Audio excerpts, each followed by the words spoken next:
Hey, Shannon Martin of Saskatchewan, it's your chance to win big thanks to Save on Foods. $1 million touchdown to win. If a kickoff's return for a TD, you could win $10,000 home theater package. If it happens twice, you could win $1 million. Good luck. Labor Day weekend in Saskatchewan. Let's go to Chris Cuthbert and Glenn Suter. Yes, Rod, biggest weekend of the regular season, perhaps the biggest Labor Day Prairie showcase ever. For the first time, the Bombers and Riders have combined for 14 wins by the first weekend in September. For the first time in 54 years, the teams are 1-2 in the West. It's the 56th Labor Day Classic from Mosaic. Fajardo Mania is in full swing here in the province of Saskatchewan. He is 6-2 as a starter, hasn't thrown an interception in the last 4 games, all wins, and has also run the ball more than any quarterback in the league. Both the starters here today will lean heavily on their ability to run the ball. Strebler, in his first start of the year last week, rushed for more yards than he passed for. But he got the win, and that's all that matters, especially today. Bombers head coach Mike O'Shea, 1-4 on Labor Day as a player or coach. He has never concealed his passion for the annual Labor Day games. And there's Craig Dickinson, his first Labor Day as head coach. His Roughriders riding a 5-game win streak. They're 4 points back of the Bombers. And you can hear and feel the anticipation, can't you?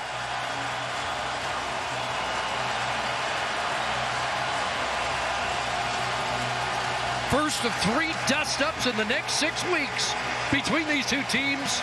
Riders have won 13 of the last 14 of the Labor Day Classics. Riders won the toss. Justin Medlock to kick it off here. And sold out Mosaic. And it will be Luchez Purifoy. Up over the 25, fumbled the football.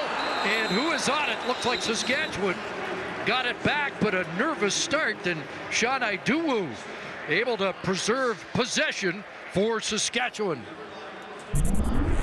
Hit on the teams. This game is all about emotion and intensity, not necessarily trying to find it or manufacture it, but to control it. Luchez Purifoy almost with an early error, but bailed out by his teammate. Yeah, Mike Jones with the forced fumble. It is Saskatchewan football. They'll start at the Rough Rider 27-yard line.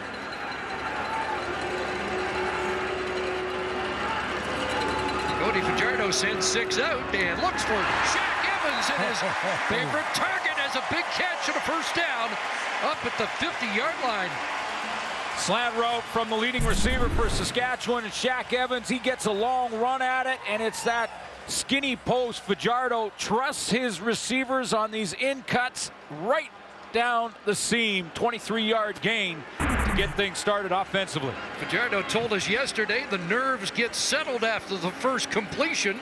That didn't take long. A 23-yard connection. Here's William Powell across midfield and into Bomber territory. He's dropped at the Winnipeg 51, a pickup of 9. Start number 9 for Cody Fajardo. He's 6-2 on the season. Has not started against the Winnipeg Blue Bombers. First start, of course, in the Labor Day Classic. Fajardo, second in completion percentage in the CFL. Second and short, he'll plunge in behind the center, Dan Clark, for the first down as we set the rest of the Rough Rider offense for you. Well, there is the number 1 receiver for Fajardo. Shaq Evans, 6th in the Canadian Football League in receiving yards. Up front, I'm going to highlight both tackles because they've got their hands full with Willie Jefferson, Thaddeus Coleman, and Taron Vaughn on the edges. They've got to be on point in this game this afternoon to try and control number 5 for the Bombers. Rough Riders go 2 back with Thigpen and Powell. Play action fake.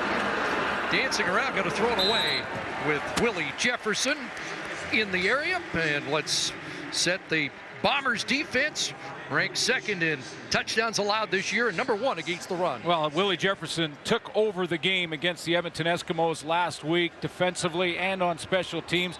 Highlighted Adam Bighill. Down year for him statistically, but still getting the job done. And he's up against a running quarterback in Cody Fajardo. We'll see that matchup. Chandler Fenner in the top 5 in defensive plays in the league, and he's a corner. He likes to get involved from outside. 2nd and 10, the pressure on, and Fajardo cut away. He'll throw downfield, and the pass is the 23-yard line. It's Naaman Roosevelt, so often converting those second downs, but how about the composure and mobility of Cody Fajardo? He uses this escape technique and has a couple of times this year. It's an incomplete pass. And he spins out of it, but they're going to go back. They looked at it quickly, and they ruled this incomplete. Let's take a look at Naaman Roosevelt. Nice close-up here. Slow it down. Does he use the turf to help him catch that one? Well, when it rolled over at the end, I think that's where they ruled it incomplete. Roosevelt, a favorite target in the Labor Day game last year with 8 catches, 86 yards. The challenge flags out. So Craig Dickinson wants another look. Well, I think Roosevelt got his arms under it initially, but as he rolled forward.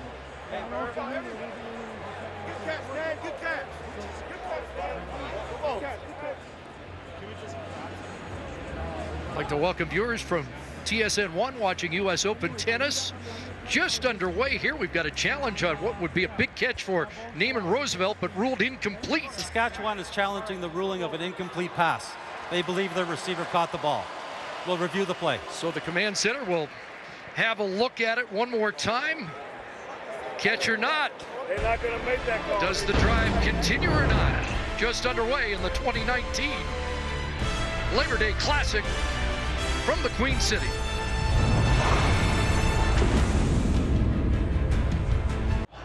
The CFL on TSN is brought to you by the Nissan Titan, ranked #1 in quality by J.D. Power.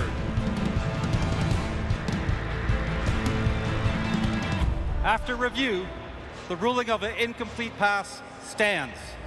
Saskatchewan is charged a timeout and loses their challenge. On incompletion, and the punt team comes on, and the Bomber fans here in large number. Yeah. Celebrating. A lot of blue and gold on the streets last night.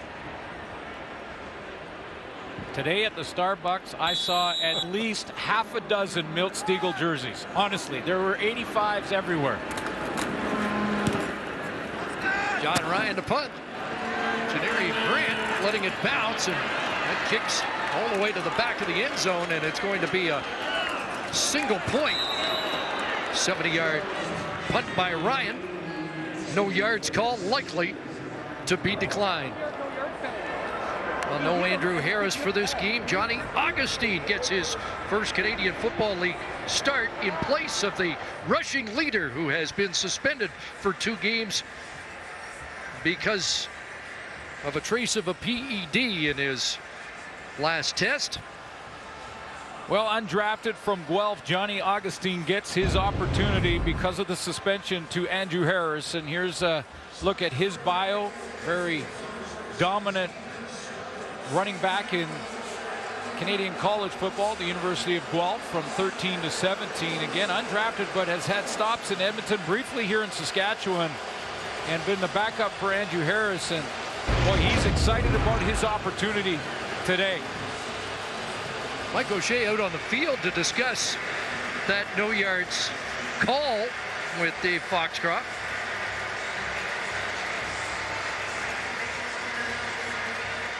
So the decision is no point, and Winnipeg takes the ball at the 15, or a 1-0 Saskatchewan lead, and the football at the 35.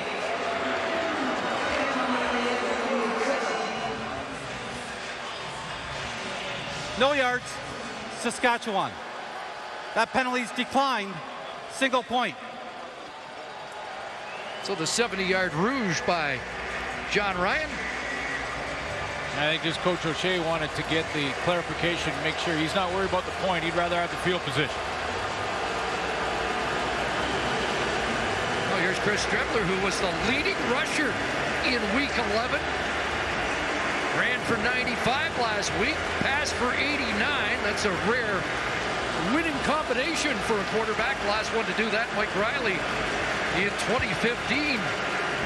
Had more rushing yards than passing yards. There's a clarification on that rule that Mike O'Shea would like. He's arguing about something, I'm not sure what. But his team down by Jefferson. They'll fake to Augustine. Quickly delivered underneath the lucky Whitehead, but not going anywhere. And what a start, first half of the season it's been for the strong side linebacker, Derek Moncrief. So no Andrew Harris. Chris Streveler gets start number 2 of this season, but he does get Darvin Adams back at receiver. Missed 4 games due to injury. Talked about Johnny Augustine, his opportunity at the tailback spot. And it's the tackles up against Charleston Hughes in Stanley Bryant and Jamarcus Hardrick on the corners. Dealing with the noise on 2nd and 10. Pumps and now throws underneath, and it's intercepted. It is Derek Moncrief. The Roughriders started with interceptions on the first 3 Ottawa possessions last week, and they start the same way here in the Labor Day Classic. Quick out, the ball's thrown behind the intended target. Moncrief's in a trail position, so he's in the spot to get it. Here's the crossing route coming across. He picks him up on the crossing route, and then he's in the trail. This is Dembski on the crosser. Now stay on that back hip. If the ball's thrown behind him, he jumps on it. Moncrief with a big play. He's having a tremendous season. Leads the defense in tackles and adds his 3rd interception of the campaign. 2nd in as many weeks. Albert Awachi in the Rough Rider backfield. Fajardo to the air. That one knocked down and falls incomplete. Well, I think that was Willie Jefferson getting started early with how he can disrupt a football game. Just ask the Edmonton Eskimos. Inside move here on Taron Vaughn. He's got that great reach and wingspan. You cannot throw the ball over him. 6'7", 248, 9th knockdown of the year. He has an interception. Player of the week last week. Player of the month in August. And one of the most dominant performances we've seen in a long time. More pressure on Fajardo, and he is dropped. And Willie Jefferson is picking up where he left off in Edmonton. Well, it was an unbelievable game. His stat line against Edmonton, we'll show you in a second, but boy, he had one of those once in a lifetime. But for Willie Jefferson, it's not. It's another day at the office for number 5. I mean, he just disrupts another inside move. Taron Vaughn's going to need some help. Talked to Craig Dickinson yesterday about trying to control Jefferson. He said, we'll put tight end out there. We're going to try and chip him with the fullback. We'll try and widen him with different formations, but don't know that you can stop him. John Ryan to punt. And Grant's going to field this at the 6. That'll be a 15-yard, no yards penalty against Saskatchewan, which will improve the field position. Let's do it, baby. 9th sack of the year for Willie Jefferson, 40th of his career. He's one off the league lead of Charleston Hughes after a dominant series.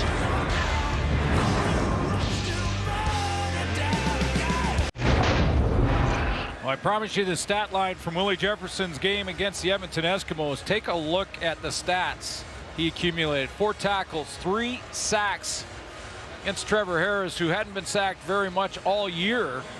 Forced fumble, a couple of those, and plus you add that he was the guy who tipped it out of bounds on the onside kick attempt by Edmonton at the end of that football game. And on the interception, the Roughriders had the ball at the 38 of Winnipeg, and they come away empty-handed thanks to Jefferson. At the 21, Streveler throws the hitch. Lucky Whitehead trying to get outside against L.J. McCray. And the 25, he's got a pickup of 4. Well, a guy who feels like he's somewhat of a mentor for Willie Jefferson as Charleston Hughes leads the league in sacks coming in. Micah Johnson back in the lineup, inside defensive tackle spot. We'll watch him. Sullivan Elimimian has got to try and control Chris Streveler running the ball. He's back in the secondary. Nick Marshall got things started defensively against Ottawa with the first pick in the first series last week.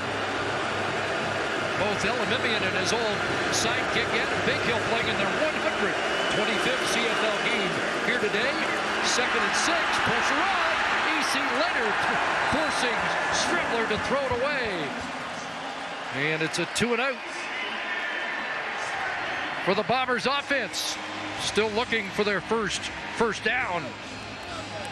Well, both these defenses outstanding in their own right, and they're controlling the pace of this game early on. Two young quarterbacks, Chris Streveler, just in his second start this year, started a few games last year early in the season, so inexperienced. Cody Fajardo, as I mentioned, just in start 9. Defense is controlling the tempo right now. Justin Medlock to punt. Kyron Moore, who had a punt return touchdown last year on Labor Day, is back. And this one off the side of Medlock's foot. That's an illegal punt out of bounds at the Bomber bench. And again, Saskatchewan's going to start on the Winnipeg side of the field. Just a 28-yard punt and a penalty upcoming.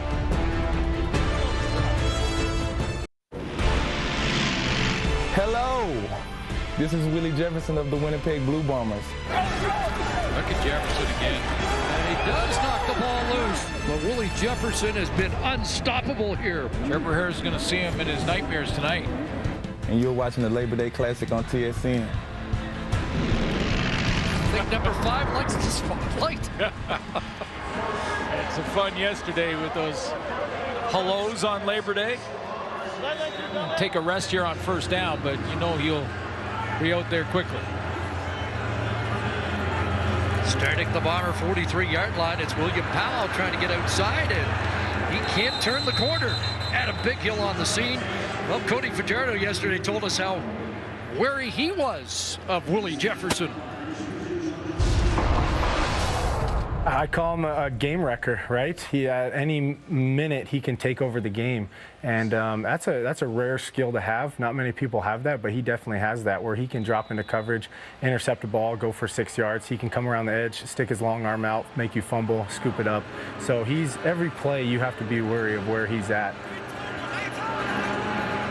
Not sure where he's at because he's dancing around, setting up in the middle. And here's Fajardo looking to the sideline, and he's got Nathan Roosevelt pushed out by Marcus Sales. At the 31-yard line, it's a Rough Rider first down. Yeah, they got him bouncing around here, Willie Jefferson, on that last play and have him inside. And I think that's where Cody Fajardo would rather have him, actually. More congestion in there, tougher to get through. You can double team him easier, and he gets the pass out of that pocket with Jefferson in the middle. On the receiving end, Roosevelt with his 16th second down conversion catch. Tops on the Rough Riders. First down, a fake to think pin, and out of the backfield it is William Powell. And he gets dragged down by the strong side linebacker, Anthony Gator. You know, the question is, what do you do to control him? I mentioned tight end. I mentioned chipping from a fullback. You can run the plays away from Jefferson's side, but that becomes a tendency that the Bombers could take advantage of as the game goes on. So when you have a guy that disrupts the game, as Cody Fajardo said, it's tough to deal with. 11 to Powell. And now an audible. With Roosevelt in motion. Heat off the edge. Fajardo able to get away from that. And throw down around the 10. It's intercepted off Kyron Moore, and Adam Bighill has his first interception of the year. And once again, the Rough Riders squander great field position. And the first interception thrown by Cody Fajardo in over 130 attempts. He had gone 4 games without throwing a pick or making the mistake. Just tries to force it in here. He gets on the outside edge, doesn't have a lot of room to run. He's got Adam Bighill that's just trying to flow with the play. The play made by Marcus Rios from behind on the tip. Tried to force it in a small spot, and Adam Bighill right there to pick it off. First interception in 136 attempts for Fajardo. So the Winnipeg defense, back-to-back, they turn Saskatchewan away. Here's Johnny Augustine, straight ahead, not much doing there against the ferocious front, including Charleston Hughes and Micah Johnson. But those 2 series in a row, big for the Winnipeg defense. I mean, you think about it, plus territory, the first turnover, the throw by Strevler, didn't come away with any points, the Riders. They got the sudden change twice and held the Saskatchewan Roughriders to 0 points in both turns, both times, both series. Now they got to try and get out of this field position. Try and flop the field is the next goal for Chris Strevler. Well, the Bombers with only 6 net yards so far. 9.5 minutes in. Look out! Strevler decked. Derek Moncrief again, and he's been as dominant as Willie Jefferson in this opening quarter. Real wide, working on the outside is Derek Moncrief, who's up here just to the right corner of your screen, and he's just working off the edge. Gets there in a hurry. It looked like Strevler's drop was a little deeper than the tackles were able to protect him. That drop being as deep as it was, he didn't expect anyone coming from that backside. 4th sack of the year for Moncrief, has an interception in this game. And hold on here, a safety being conceded by Medlock, but an official was halting play prior to that. So let's find out. Prior to the snap, Saskatchewan called timeout. Timeout, Saskatchewan. Well, you may not have noticed, but Ed Gainey snuck from the sideline onto the field late. I think they were down a man. But it is a tough timeout to use when no question. Clearly Winnipeg was giving up the safety. Probably the only way you do that is if they had too many men on the field, but that was not the case.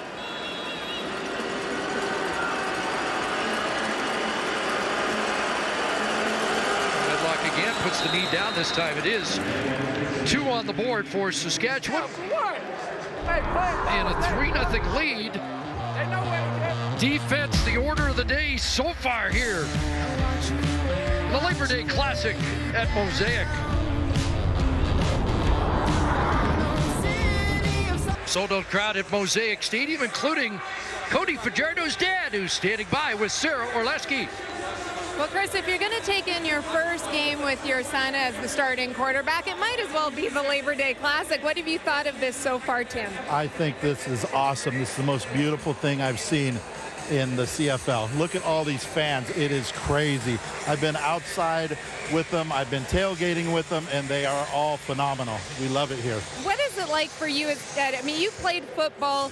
You were on the other side of the ball, but to see your son be embraced the way that he has been within this community this season. I love it. I love everything about it. There's something special about this team, and that's what he says. The team is coming together, and that's what it's going to make them champions or hopefully go far in the season. Since I said that you have the football background, when you two talk, do you talk a lot of football or keep it? No, we don't. We really don't talk a lot of football. We talk, he's got his job, I got mine. We talk about, all I tell him is don't get hurt. Fair enough. The wish of every parent. Thanks so much for this, Tim. Enjoy the game. Okay, thank you. Chris, Glenn.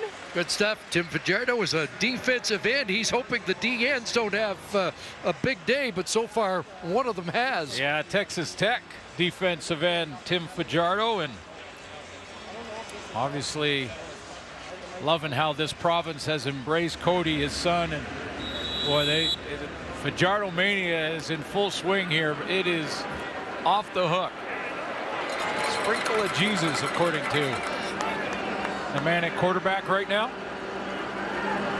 Riders start at their 41. They've had the best field position in this game, and the best field position start team is 37-6 so far this season, but you could certainly say the Roughriders have not taken advantage of their field position so far in this opening quarter. No, they haven't, and that sudden change turnover when they got the ball in the 38 came away with no points. Big stand by Willie Jefferson and the Bomber defense there. So Michael O'Shea, to get that field position back, had to give up the 2 points to do it. But on the road, down by 3 with the field position Fajardo's had, I think that's a win for the Bombers. 2nd and 10. Got some time. Open target. Evans has the catch. And a first down back in Bomber territory at the Winnipeg 52. This is the maturity of young Cody Fajardo in his career. Watch him look off any help. Go ahead and run it, guys. He's drops to stop it there. He's glancing this direction, but he wants to throw the ball off to the right and not allow any extra coverage to flow to that side of the field. Goes through his progressions. Nice strike to the sideline. Shaq Evans. 17 and a first down. 4 receivers near side, and they'll throw the swing pass to Kyron Moore. Looking for the edge and a cutback. And Moore still going. Down inside the 30-yard line. Finally dragged down there by Drake Nevis.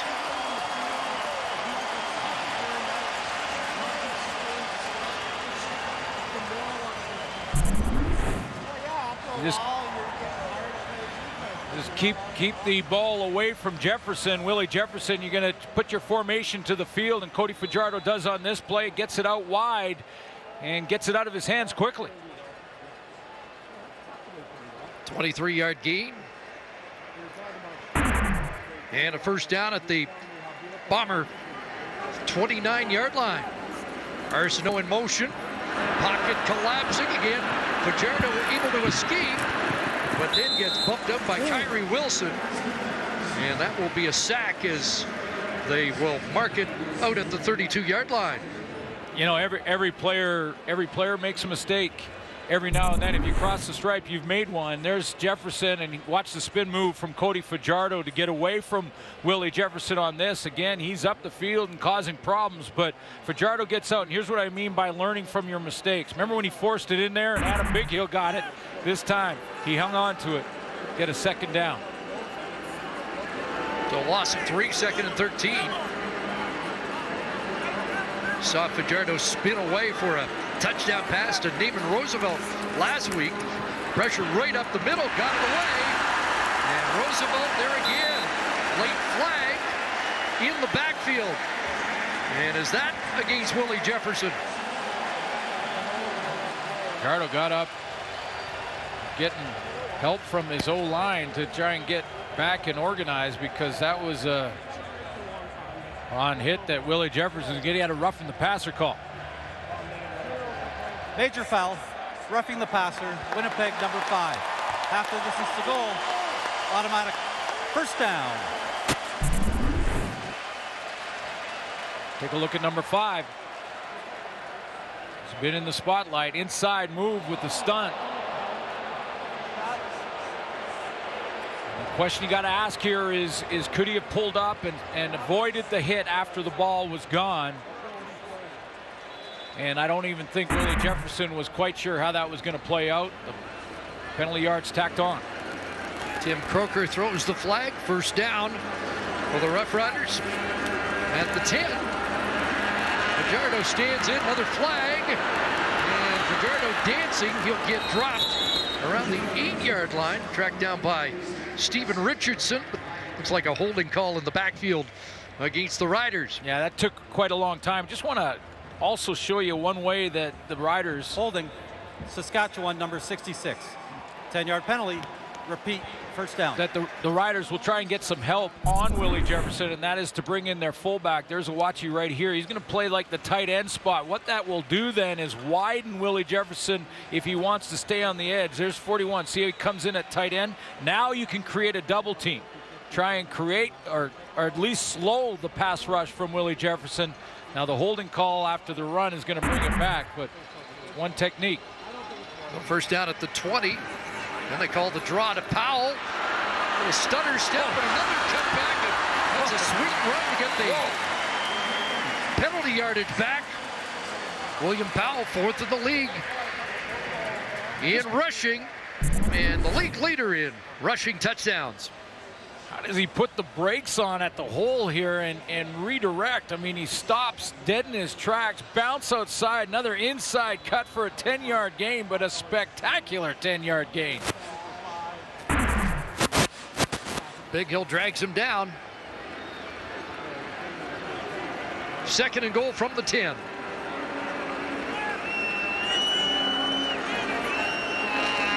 Five receivers out. Fajardo, touchdown.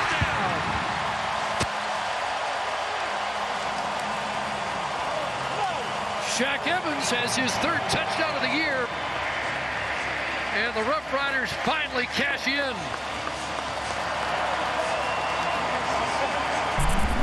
Penalty-aided drive, but you're right. They cash in with the opportunity.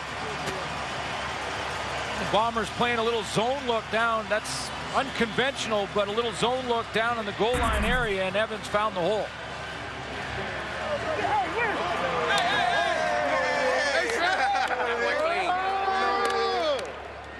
Ninth touchdown pass of the season for Cody Fajardo.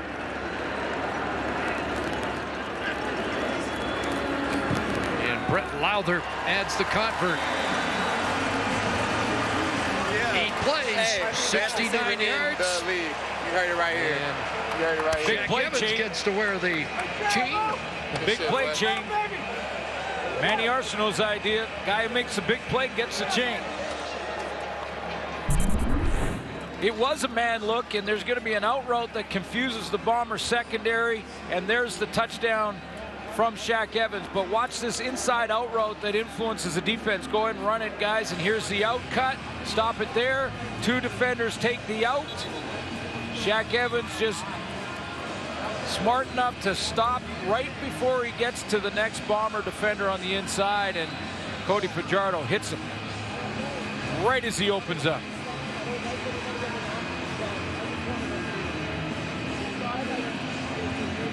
Cody Fajardo celebrating. And Dad has to be happy about that.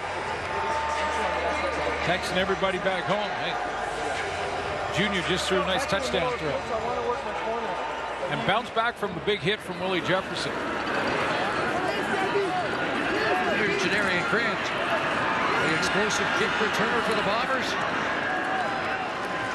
Up around the 34-yard line. Zeros on the clock. Are we done with the opening quarter?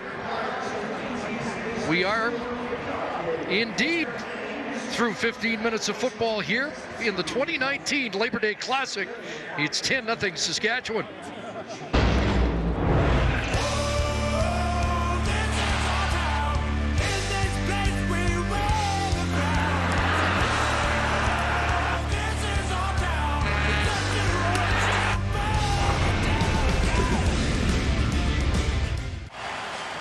Labor Day weekend always special, more so today as TSN celebrates its 35th anniversary and so many great CFL memories. What was that all about?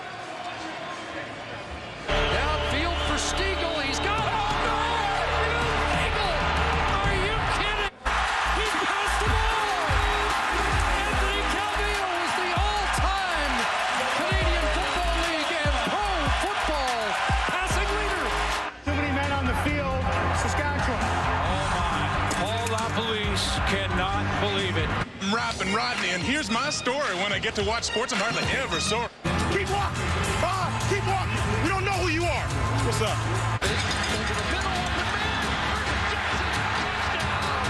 For the first time, the Red Blacks are Grey Cup champions. Some good memories. I'm proud to be part of it for 14 years. You're the senior man in this booth. And so many great veterans in the truck, led by our producer John Hines, who has been with TSN for so many of the 35 years. Well, and I want to mention too that 2 people that have passed away but that were instrumental in the growth and development of TSN. One is the late Jim Thompson, former president. Without him, I don't know that we have a Canadian Football League. And the other is Paul McLean, one of our first producers and great friend who we lost a few years back, and instrumental in the development of the CFL on TSN. Well said, and indeed, we're not sure where the league is without Jim Thompson and his support when the CFL was at perhaps its lowest point in the mid-90s. So the Bombers trying to get untracked offensively, spun their tires in the opening quarter. In fact, minus 10 net yards for Winnipeg in the first 15 minutes. This from the team that leads the Canadian Football League in first quarter points. Strebler running out of time, and it's Augustine pulling that off his shoe top, but he is swamped in.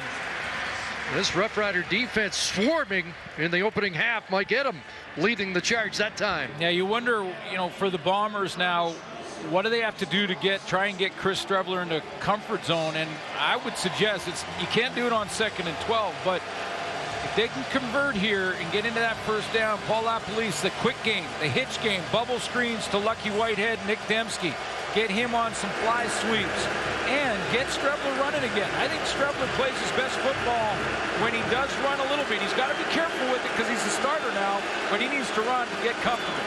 2nd and 12, they're coming again. Chase McHenry in pursuit, and he'll have to throw it away at the Bomber bench. You can't really do it in 2nd and 12, and that's where the Rider defense and front 7 will pin their ears back. He took the big hit from Derek Moncrief, so there's a residual effect there that Chris Strebler has to fight off. But I think they get him back in that RPO, the run play option. Johnny Augustine can be the fake and the tailback up the middle, and then take the ball and get Strebler out on the edges running. Hasn't rushed the football yet. Medlock to punt once again. Line drive boot. And that one will skip out just inside the 20-yard line, so no return on the play. Back to the drawing board for Chris Strebler. Back to the offense for the home team. Now some Bomber fans missing their starting quarterback perhaps in this first half. He's standing by with Sarah Orleski. Thank you, Chris. Matt, obviously not the first quarter that you guys were looking for. I know that you work a lot with Chris Strebler throughout the week. What sort of advice do you give him during the game at a time like this? Yeah, I mean, right now it's obviously, we're down 10-0 first quarter, but, it's a long game. And it's one of those games where our defense is playing well, keeping us in it, and, one score kind of changes this game. And so, message to him is just, continue to do what you do well, and, let the game come to you, and, hell of a football player, and, going to get things going here. Obviously, you're on the 6-game injured list right now. When you look at your rehabilitation, how is it going? How would you assess it? Yeah, it's going really good. Getting better, day after day. Always, showing good signs of progression. And so, for me, it's obviously, hard to not be out here with my teammates playing, but making sure I'm still being the leader for them and help in any way possible. But do everything I can to make sure I get on the field as quick as possible. Thanks so much for the time, Matt. All right, thank you. Chris? Thank you, Sarah. And in fairness to Chris Strebler, and Matt Nichols will be the first to say, without over a third of their offensive production, without Andrew Harris, it's a different Winnipeg offense. Over 30% of the offense through Andrew Harris, who's not available today. 2nd and 10. Look out. Ran right into it. Yep. And the sack made by Anthony Gator. You can go to the well so many times, and if you're Cody Fajardo, you go to the well on that spin move to escape a couple of times early in the game, and they're going to figure it out eventually and be in their spots. So Cody Fajardo on this spin move, because you're blind. You don't know what's behind you. You turn around and whap. Anthony Gator off the edge. Bombers with 3 sacks already in the game, and should get their best field position of the afternoon here. Although John Ryan averaging 50.9 yards a punt. Got a procedure call that's going to back Saskatchewan up.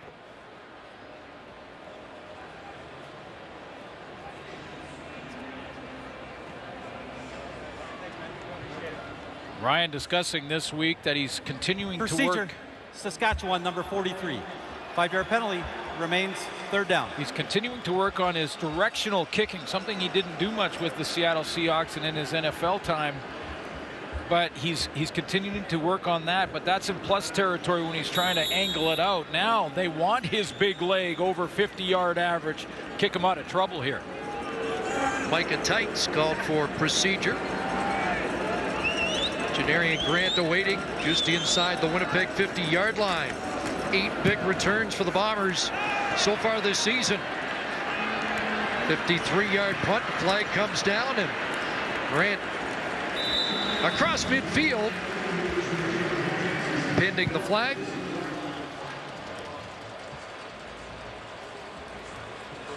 And the preliminary indication against Winnipeg.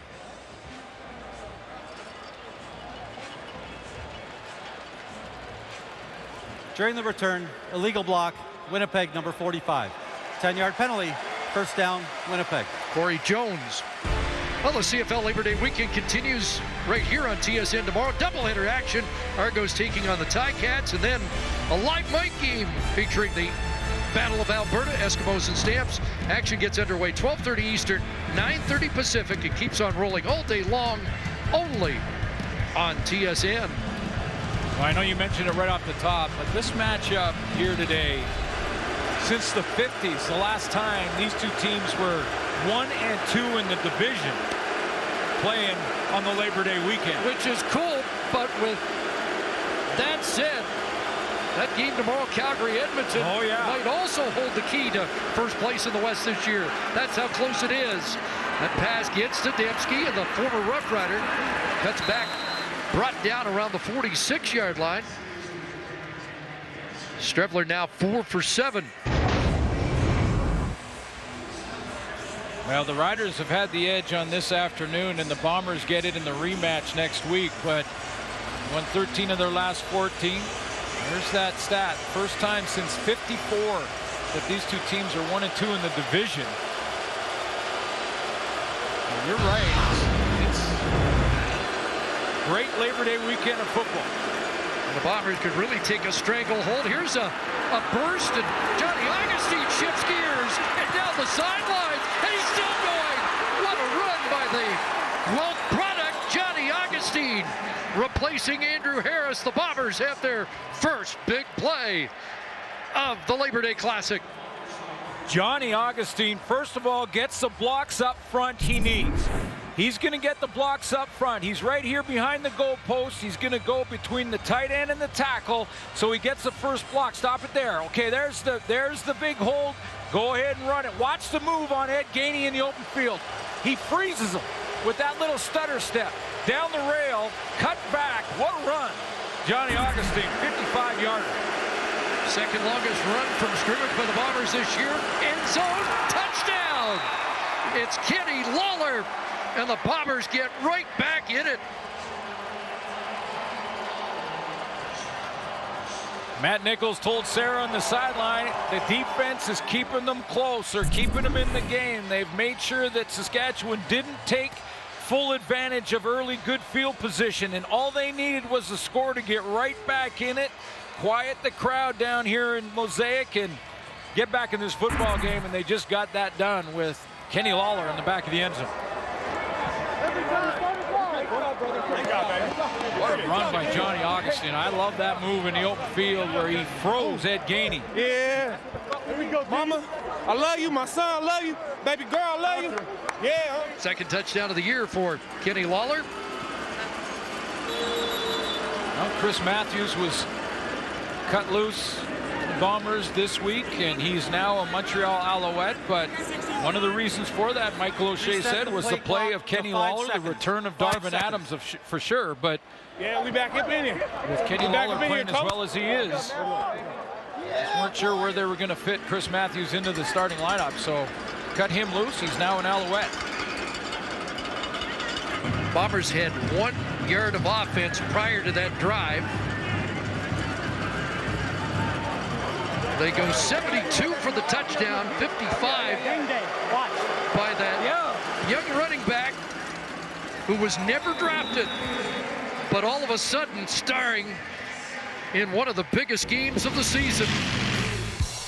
Great looking drive, capped with a touchdown pass from Strevler to Lawler. 10-7 Roughriders. '26-year-old Johnny Augustine, University of Guelph, with a little magic in the open field on Ed Gainey. The stutter step, remarkable right there. A couple stutter steps, freezes Gainey, gets him tripped up, cut back on one of the great open field tacklers in the league in Mike Edom. That sets up the touchdown throw from Chris Strevler. Outstanding run from Johnny Augustine. Bit of a mystery that he was never drafted. He was a big story at the Combine. 2,742 yards and 28 touchdowns at 12. Jump to it, you'll get that guy to hold on the hash. You got me? Yeah, I got you. You press to him, and then you jump. That'll hold that guy. Luchez Purifoy with the return, and he'll spin away and still down the sidelines. Another terrific return by Luchez Purifoy, who leads the Canadian Football League in kick return average yards. Well, that good run set up this TD. There's Lawler. He just runs a seam route. It looked to me like Derek Moncrief broke the huddle a little bit late and was trying to figure out exactly what he had responsibility-wise in coverage. May have been a communication breakdown for Saskatchewan coming out of the huddle. You see the reaction from Moncrief. If I would have hit it like right as you were over the ball, it would have been there. But I was kind of checking to see if guard was there, then post and back down. By that time, it was covered. So at the 45, the slant is caught by Roosevelt, had to reach back for that against Kyrie Wilson. And up close to the 54-yard line. Good first down production. Second and 2 as Albert Owachi checks back in, and Justin McInnes comes to the sidelines.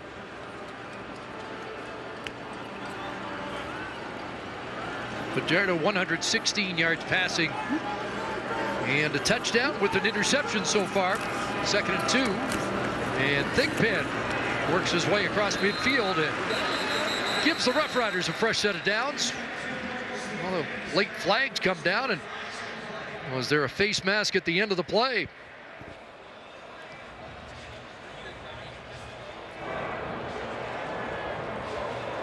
Major foul, face mask, Winnipeg number 19. 15-yard penalty, automatic first down.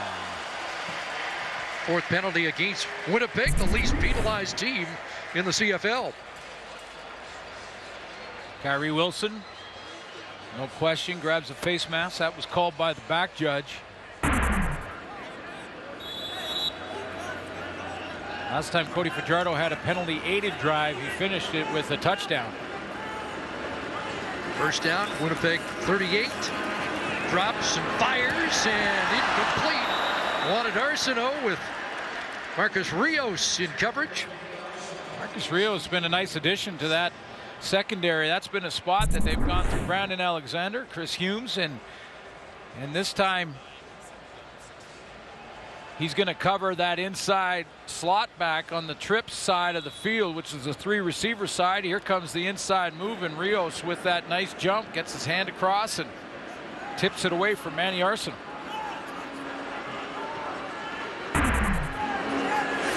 Riders 6 for 9 on second down conversions. They throw that middle screen, and Thigpen breaks the tackle. And down at the 15, another Saskatchewan first down. 23-yard pickup for Marcus Thigpen. Right into the teeth of Jefferson. So they're saying on this play, Saskatchewan, that we're going to just try and take advantage of your aggressive upfield pass rush. This time he's going to fake it and drop out, but he drops into the middle. Now guess who Thigpen has to beat? He has to beat Willie Jefferson with a 23-yard run and a good move in an open field. Dad moving the chains. Tim Fajardo watching on the sidelines. He liked the quick recognition from son Cody. First and 10 at the 15. A quarterback option, but it gets snuffed in a hurry. There's Craig Rowe back in the Bomber lineup. Didn't play against Edmonton, but read the mail that time for the Bombers. Yeah, and I don't think this play, there was something wrong from the get-go here. I mean, this is Fajardo. The timing of this just did not look right. Watch this. There was really no fake, and then Thigpen kind of went out, and that was a bust. That was a straight bust, and Craig Rowe said, "Thank you very much. I'll take that."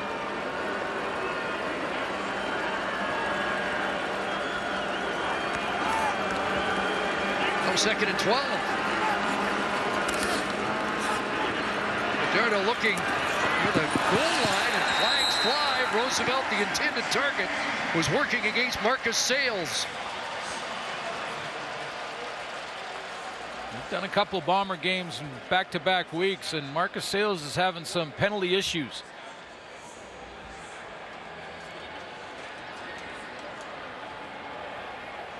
Defensive pass interference, Winnipeg number 14.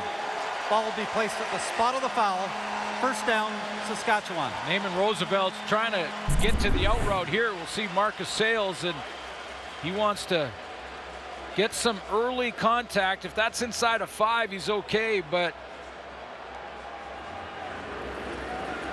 it wasn't, because the ball was targeted to Naaman and turns into pass interference. Spot the ball just inside the 3-yard line. First and goal.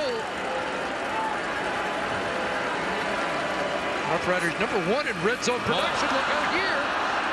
Broken play. Fajardo will throw it away to avoid a loss. So an alert play after a bust in the backfield.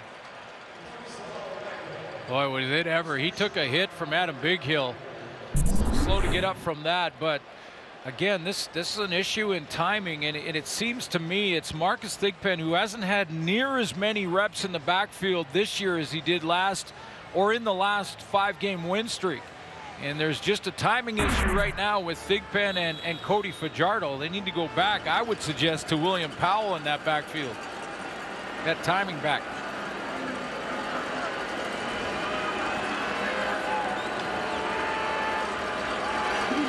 William Powell with 9 rushing touchdowns, not in the game. Second down. Pass incomplete. Naaman Roosevelt couldn't hang on. Would have been a circus catch at the goal line, and they'll have to settle for 3 here as the field goal unit comes on. Real good drop here from Kyrie Wilson.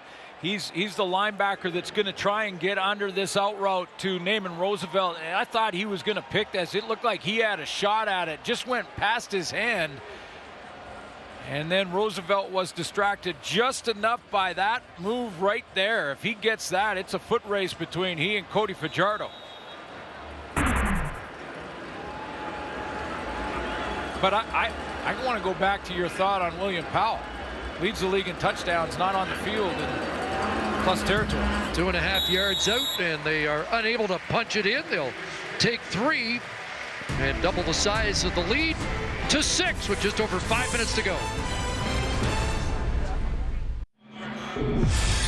Once a season, 100 years in the making, the NFL returns Thursday. Aaron Rodgers and the Packers head to Chicago to take on Khalil Mack and the Bears. Catch the action, 7:30 Eastern, 4:30 Pacific on TSN and CTV2. Canada's home for the NFL.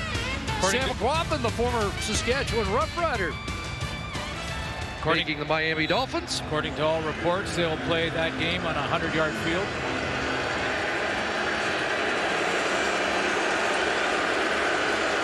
I mean, about the same size as the flag we had today. Look at Johnny Augustine. He's feeling it now after the big 55-yarder and straight ahead there. That's exactly what happens. You just, that one play, and all of a sudden the confidence is there, and you know that Johnny Augustine was looking forward to it. I mean, Chris Streveler told us yesterday that they've had many conversations this week. They work together in the number 2s when Matt Nichols and Andrew Harris are both healthy and on the field. But so they know each other well, but he's pumped up. 75 yards so far. A little flea flicker here. Streveler steps up, pressure's on, and on the run he throws.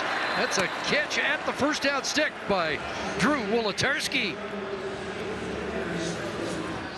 Well, this play is made by Streveler because it happened so quickly on this flea flicker play where Augustine's giving it right back to them that it was basically like Streveler was back in the pocket anyway. So the defense kept with their pass rush, and Streveler made it happen ad-libbing on the fly. L.J. McCray shaken up on the play. Wolodarski didn't have a catch last week, his first of the Labor Day Classic.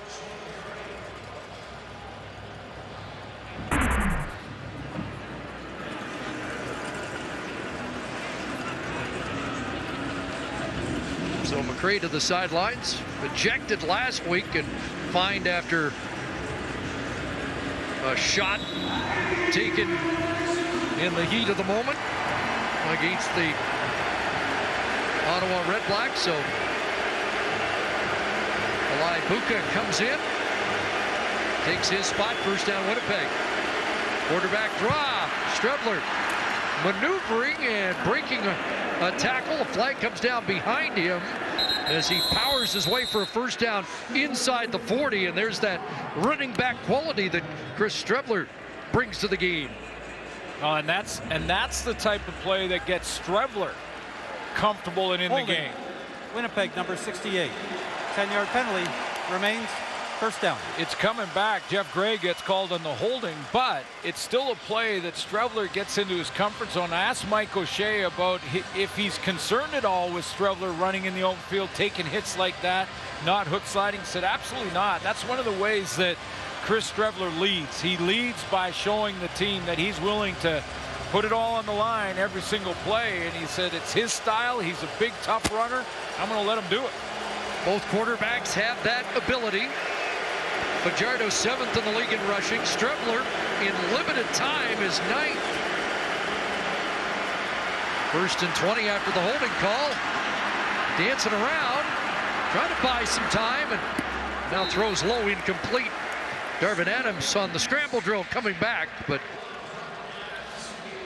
it'll be 2nd and 20 when we come back. We've hit the 3-minute warning. 2:54 left, first half. 13-7 Riders. Rod, the guys back in the studio getting set for halftime. A day for the defense early on. We're going to talk about a couple of key defenders and how Winnipeg's offense has been trying to turn it around after that dreadful start. And Bo Levi Mitchell back for the Stamps tomorrow, Labor Day Monday against the Eskimos. Back to CC and Suits. Thank you, Rappin' Rod. Rappin' Rod, love that. Got to mention Milt Stegall, more touchdowns in Labor Day than anybody else with 9. Screen on 2nd and long, and cut back here by Augustine into heavy traffic, and he'll get tossed down by A.C. Leonard. So the punt team comes on for Winnipeg. Asking a lot to get a screen convert on a 2nd and 20. But that's just to pick up what you can. A little bit better field position to kick it away. Time for Cody Fajardo here, though. Depending on where this return gets to from Kyran Moore.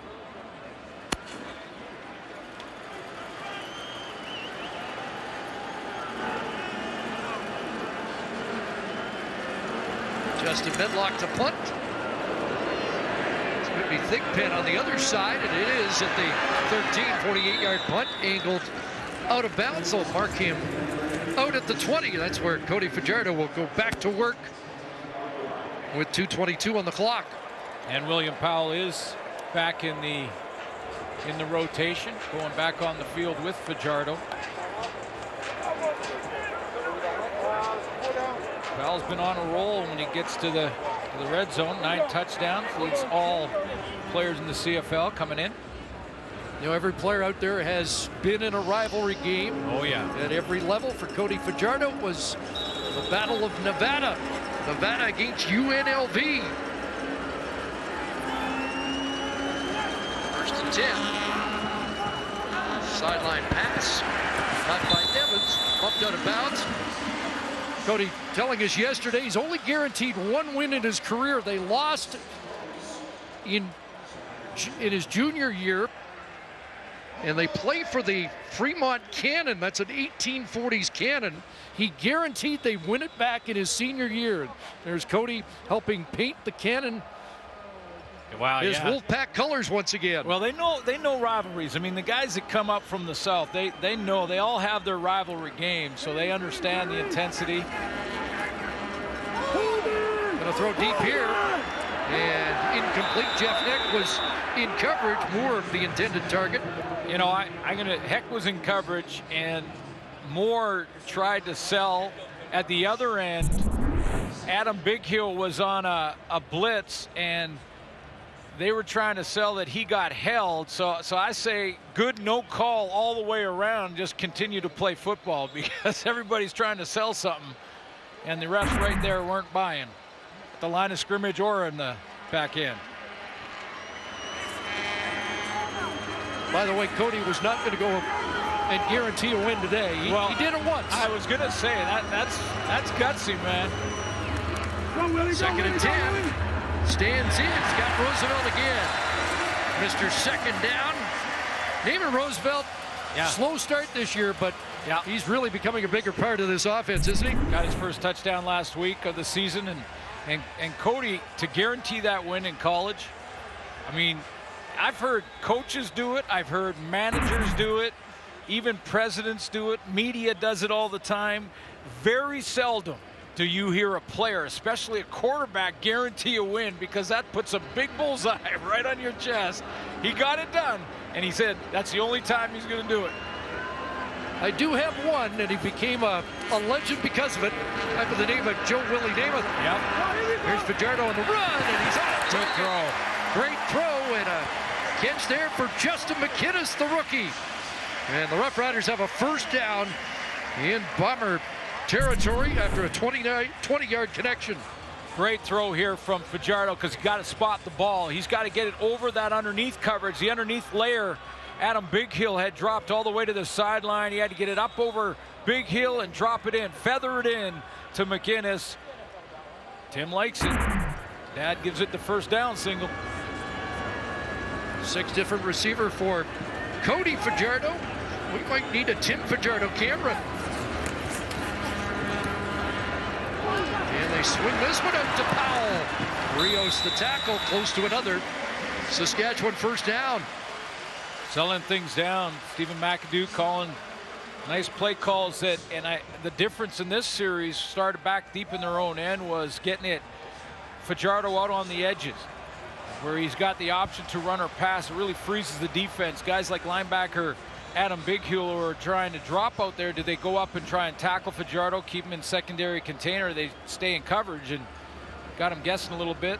Takes a little edge off the pressure too up front. 15 first downs in the opening half for the Roughriders.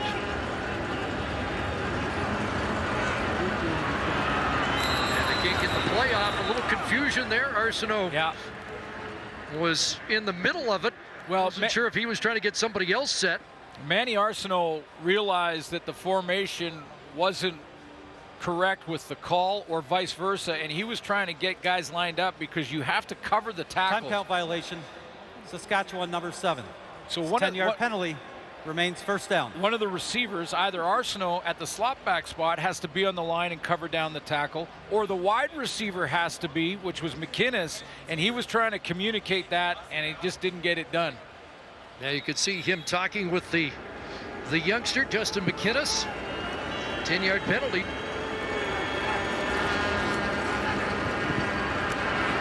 Pocket collapsing. Look. Catch in traffic. And holding on is Powell. Oh, boy.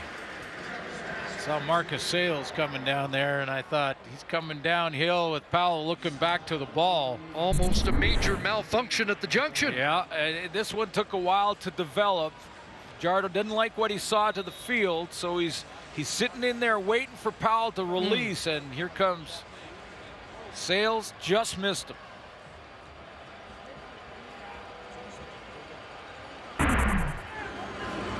So 2nd and 15, the 8th play of the drive at the Bomber 39. Quick hitter underneath for Arsenault.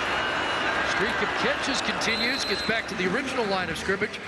Manny into the top 40 receivers all time with his efforts last week. And a leadership role that we're learning more and more about. Named one of the captains of the Roughriders this week. And the 107th straight game with at least one catch for Manny Arsenault. That streak continues. You telling me what? And the original founder of the big play chain. Well respected in the Rider locker room. And so he should be. Receiver coach Travis Moore getting his guys together after that bit of confusion. And Lowther surveying a 40-yard attempt.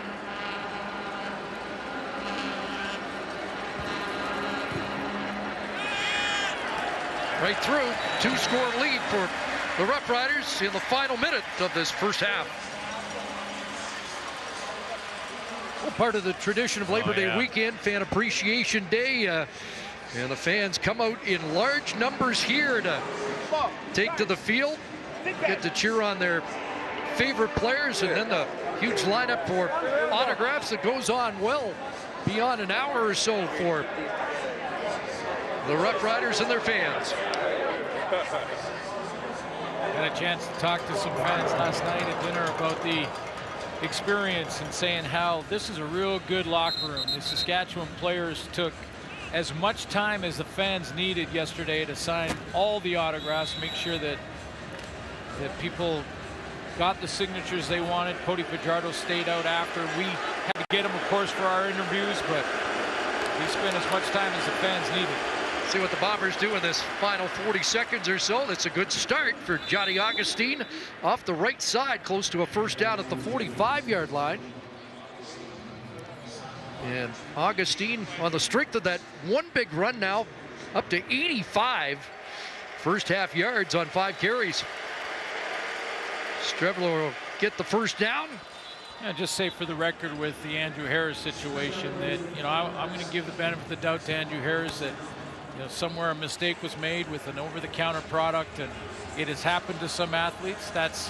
There's zero tolerance, so he has to take his lumps and the 2-game suspension. I know it's killing him to not be out there with his teammates. He's been in a coaching role this week, trying to get Augustine up to speed. Nice throw there by Strebler and Augustine into Rough Rider territory. Wow. And they get into Medlock range here with 20 seconds to go.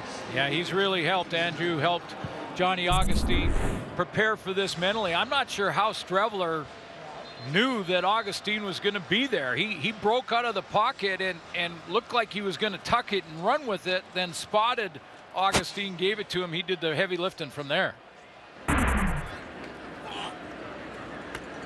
Got an injured Rough Rider down on the play. And not sure if it is the safety, Mike Edam. Ram at the half. Coming up, 20 seconds remaining. Well, I was getting... It's an all-star lineup, isn't it? Yeah, well, it is. And I was looking at the jerseys today. There are many Bomber fans amongst the Rider Nation here in this one, and I wasn't making it up. I must have seen today alone 20 Stiegel jerseys. I was thinking, Stiegel played 100 years ago. Well, we had that montage of some of the highlights of 35 years, and that play, that last play of the game in Commonwealth still astounds. There's a Stiegel jersey. Yeah, they were all over the place today in downtown Regina. And as I mentioned, 9 touchdowns for Milton in the Labor Day Classic. Bombers still might be thinking touchdown here. The 45 getting into Medlock range, and this will help.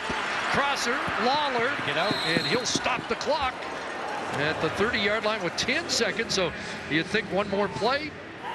Well, I think you maybe put Darvin Adams into the boundary and take one shot where you throw it to the outside shoulder. Maybe it's Lawler. Throw it to the outside shoulder. If he gets it, it's a touchdown. If he doesn't, it's incomplete, and you kick a field goal from there. But this has got to be efficient. Adams does not have a catch yet. I believe targeted once. By himself. Here they go.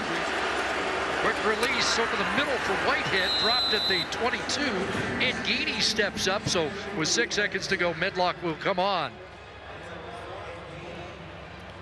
Darvin Adams ran the go route there. He was going working one-on-one against Nick Marshall. Marshall in pretty good position, so Strebler just dumped it over the middle, and they'll try and match that field goal. Good bounce back by Chris Strebler and the Bombers offense in the second quarter. Minus 10 yards in the opening quarter. Now up to 150 net yards in this first half, and a chance to get within 6. Medlock nails this. That's a good bounce back drive in under a minute by Strebler. Get him back in, match that field goal, get it back to one possession. At 42 seconds, and now with Medlock looking at a 30-yarder. And Medlock good again, and it's 16-10 at the half. This one looks like it's going to live up to Labor Day Classic expectations. 6 points Saskatchewan lead as we head to Rod Smith.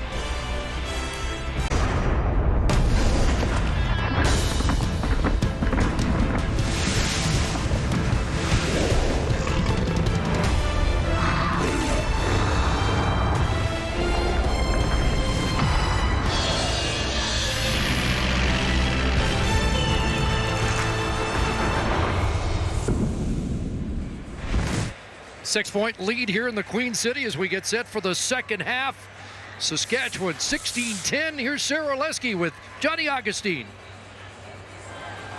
Johnny, 85 yards on the ground for yourself in that first half, highlighted by that 55-yard run. What does something like that do for your confidence? It just keeps the momentum and confidence going. First time, lots happening, especially with a lot going on, especially that noise in my ear. But right now, we just got to keep pushing overall. That's the first half. We just got to keep pushing for the second half. Your first start in backfield, and it's at the Labor Day Classic, no less. Were there nerves going into this game? I try not to think about that too much. At the end of the day, it's just football, regardless of the occasion. So I'm just trying to play football, and I'm trying to have fun out there. Thanks so much, Johnny. Thank you.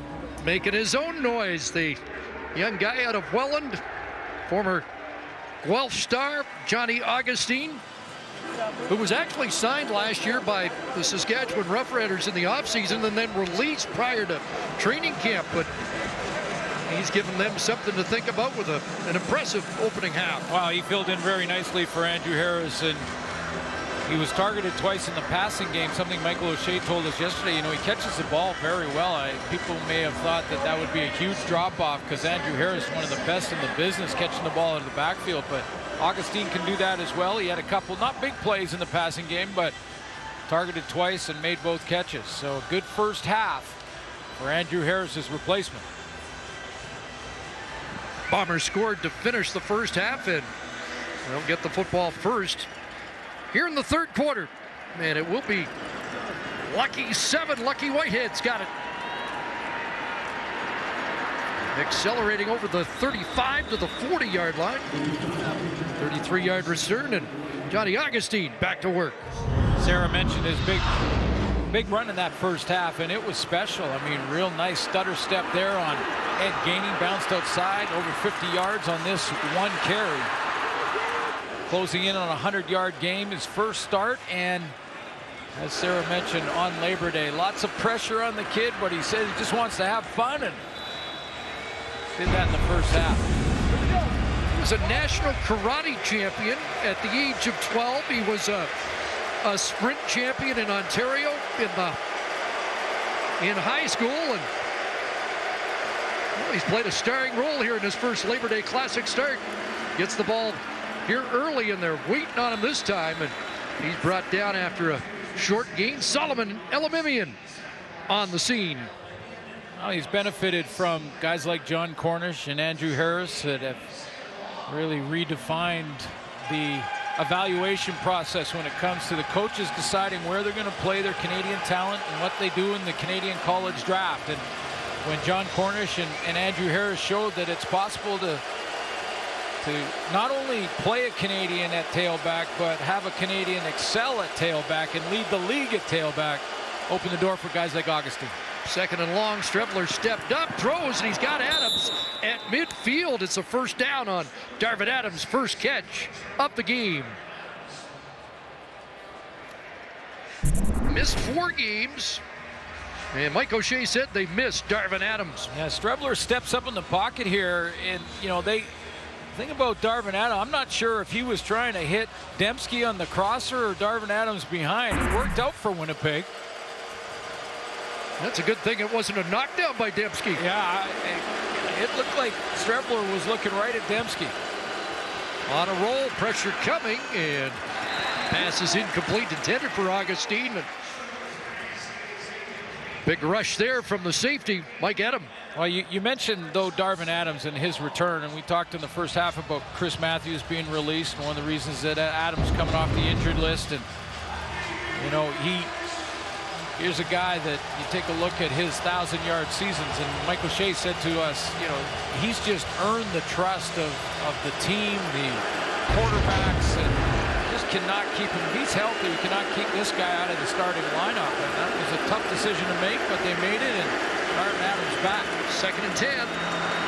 He gone, and Strebler throws that in the ground to avoid the sack with pressure off the edge from A.C. Leonard once again.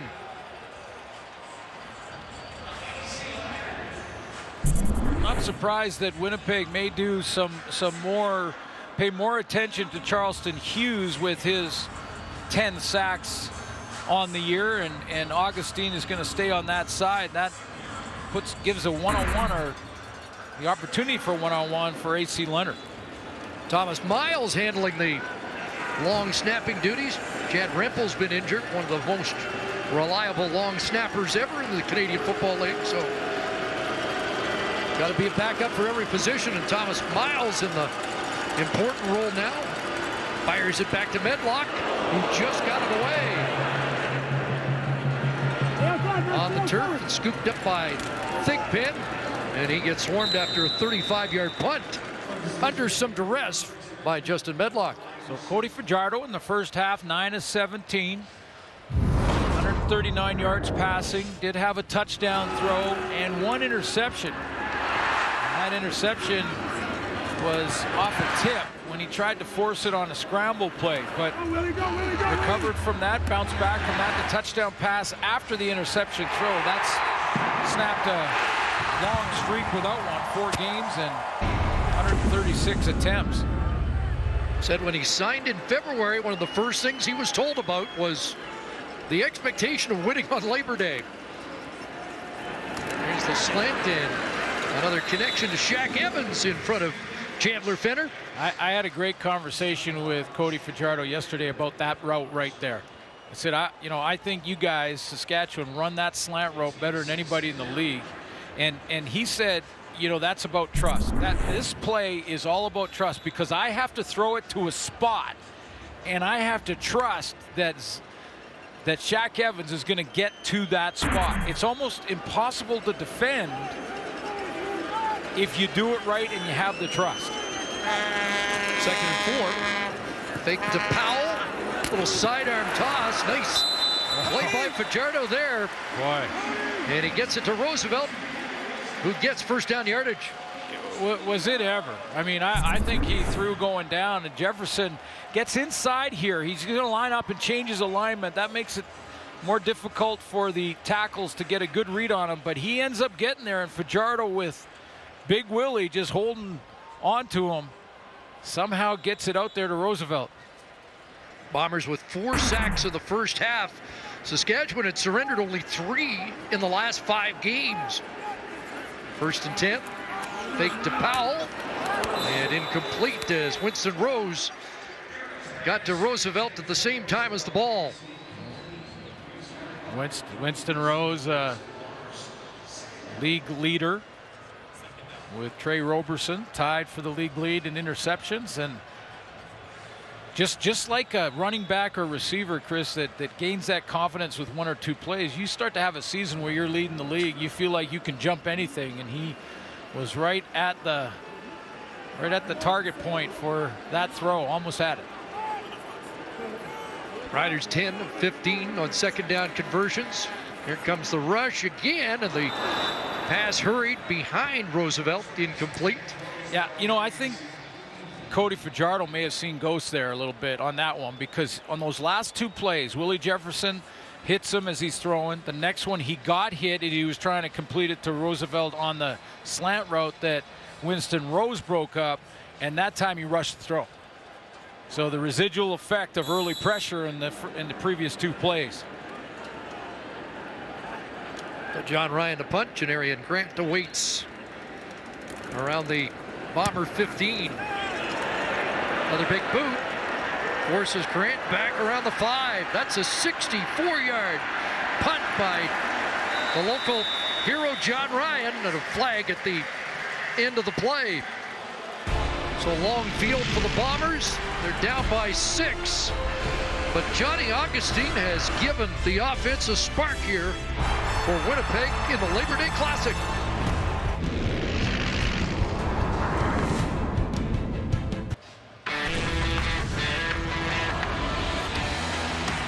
It's not just the field, and it's not just the fans. Mosaic Stadium is about family. Game day tickets on sale now. Atmosphere always great here, especially on Labor Day weekend. Sold out crowd.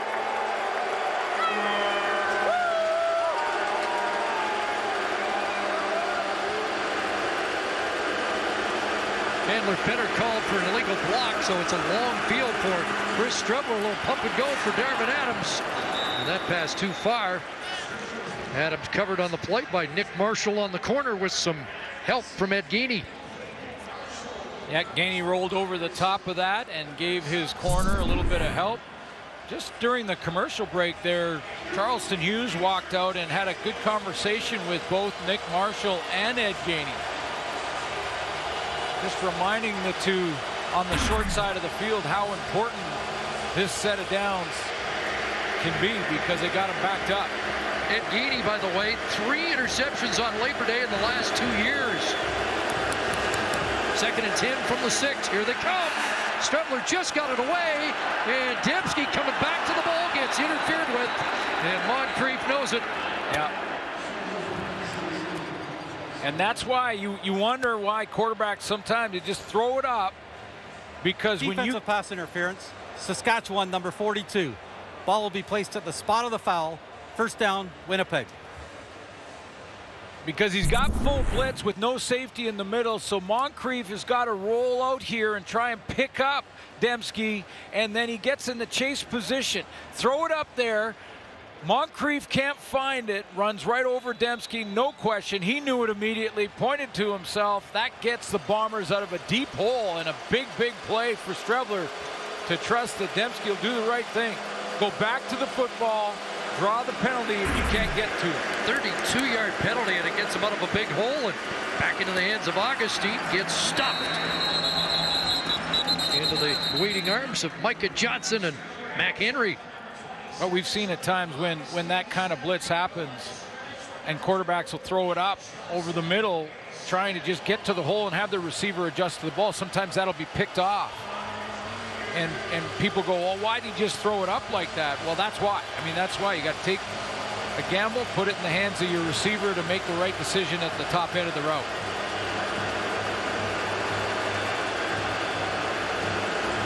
Second and 9. Sending extra men again, but they can't bring him down, and now he'll take off. Just his second run and his best one. It's a first down for the Bombers up at the 52-yard line. 14-yard scamper for Chris Strubler. Some quarterbacks you can just hit on a blitz and they'll go down, and some quarterbacks you have to tackle, have to stick with the fundamentals. They're going to roll, the Saskatchewan defense going to roll Mike Edom from the safety spot down and blitz him, and then roll Cameron Judge, the linebacker, back to Edom's spot. Edom had a crack at him, didn't make the tackle. But you got to tackle Strubler. You can't just hit him. He's not just going to go down, fall over because you hit him. It's too strong. Second carry, 16 yards for Strubler in the game. There's the fake to Augustine. Nothing doing on that quarterback option. And he gets drilled by the veteran, Charleston Hughes. And is that in the backfield? Is that going to be registered as a quarterback sack? Give him number 11.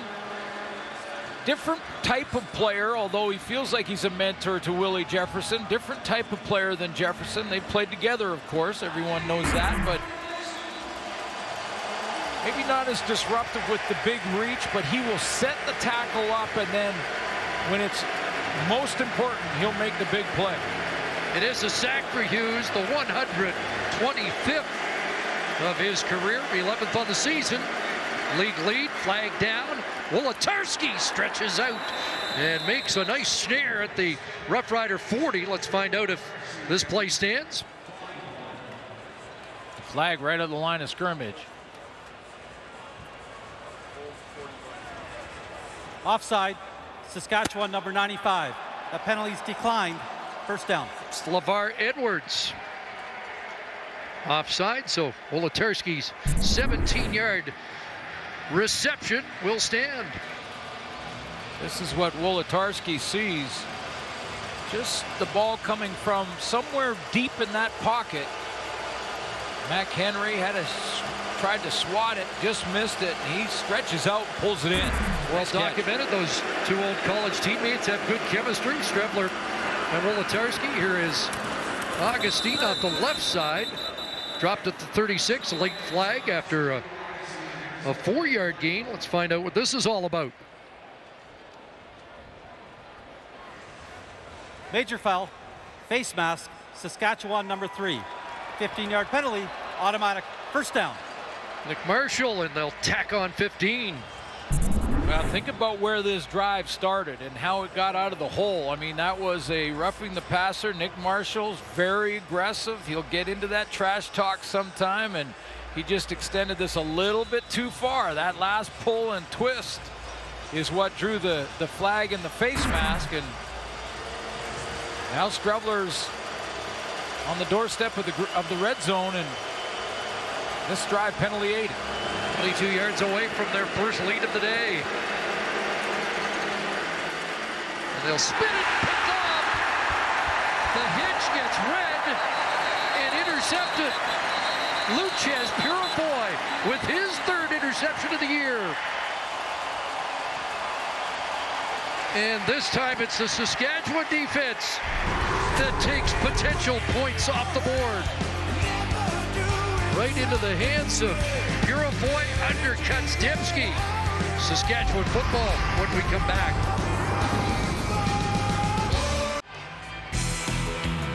Coverage of the U.S. Open continues tomorrow. The world's greatest tennis players take to the hard courts. More round of 16 action. It gets underway at 11 a.m. Eastern, 8 Pacific, and keeps rolling all day only on TSN. Back to the iPad, trying to figure out exactly, or the tablet, trying to figure out exactly why Luchez Purifoy jumped the route like he did. I think it was the pressure.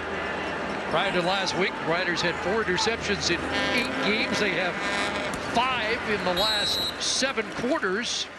Well, let's show you the pressure. Remember, it was Derek Moncrief with his penalty that got the Riders or the Bombers out of their hole, but he's the guy who causes the problems here. Moncrief comes off the edge. Luchez Purifoy, he's coming up the field and just plays the hit screen there to Dembski, but it's that pressure from Moncrief that forces the early throw. It doesn't allow Strebler to reload it. He has to throw it around that pressure. So they give the big play chain to Purifoy, but they could give it to either him or Moncrief. 2nd and 6. Fajardo, he makes the connection over the shoulder to William Powell.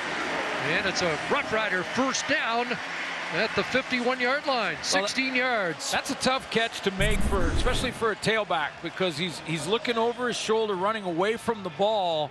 And it's an even tougher throw to make, and to make with that kind of accuracy. That was pretty good position from Adam Bighill.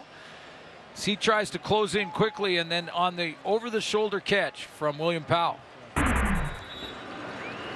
Tougher than Powell made it look, that's for sure.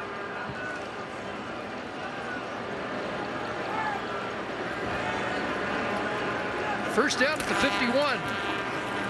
And Fajardo looking deep for Roosevelt. That's been intercepted. And there's the league leader with number 7, Winston Rose. Boy, that's what happens. That's what happens. You feel like you're just in a groove, and that anything thrown to your area, you have as much chance at as the opponent. Number 7.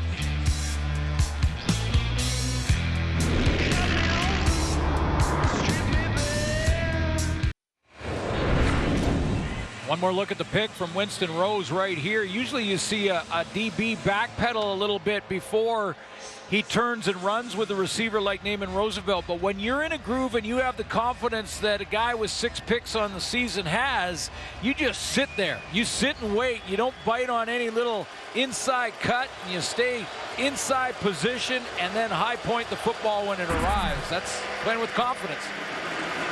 12th time Roosevelt's been targeted in the game. And that time Rose on the receiving end instead. Let him go, Drew. Let him go, Drew. With the double move. You calling God around here. Call God.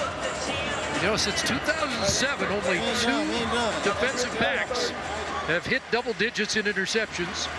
Your old buddy Ryan Phillips in 2007, Ed Geedy in 2017. Is Winston Rose the next one to do it? Trey Roberson tomorrow. He wants to keep pace. Yeah, he wants to keep pace. The turnovers even at 2 apiece. 2nd and 7. And Strugler is dropped again. It's another Charleston Hughes sack. He double dips and now at 12 on the year. And he just tied Stu Hill for number 8 all time with his 126th career sack. So they switch things up defensively, and you've got Charleston Hughes inside. He's in a 2-point on the outside. That's Micah Johnson. Usually plays inside at the tackle spot. And they just say, you know, we're going to switch it up and put Charleston Hughes on the inside on a young guard in Jeff Gray. He gets number 11 or number 12 from that spot. Medlock to punt, and Kyron Moore steps up on that short punt.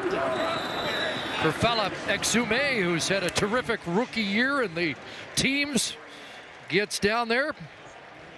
Saskatchewan celebrating as Charleston Hughes gets home again. Sarah Orleski will have more on number 39 when we come back to the Labor Day Classic.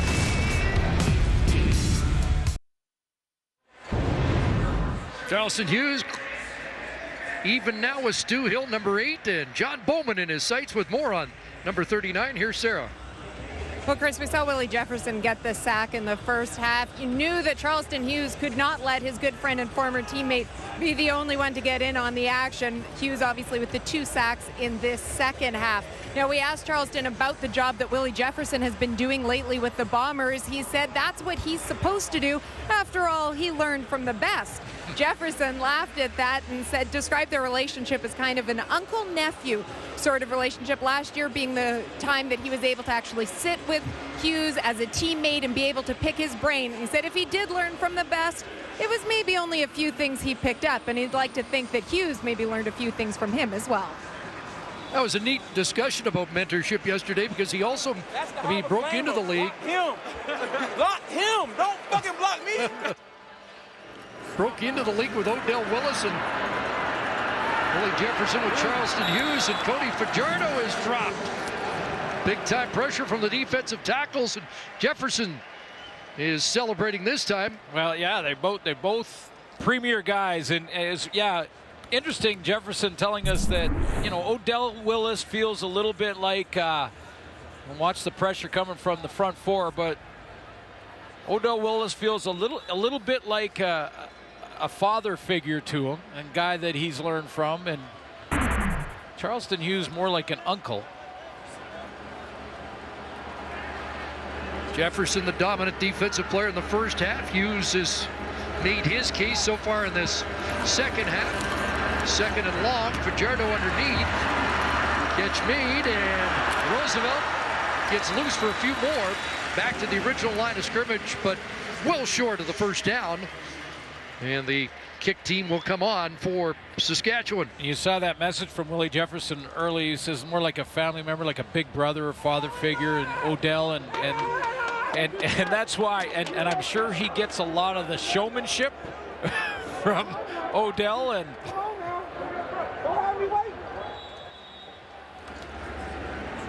both premier guys, and both getting it done again here this afternoon. Both guys love to play. John Ryan sails another from the 6. Janarian Grant cuts it back. 54-yard punt. Grant with the return to the 15. Another long field for Chris Strebler here with just over 2 minutes left in the third quarter. Well, with young quarterbacks, you're gonna have some series where it looks like they're struggling a little bit, and then they'll have a series where they can feel a little bit more comfortable, get things going. I think when they got Johnny Augustine involved in the run game is when this Winnipeg offense started to roll a little bit. Chris Strebler trying to get that call from the sideline, and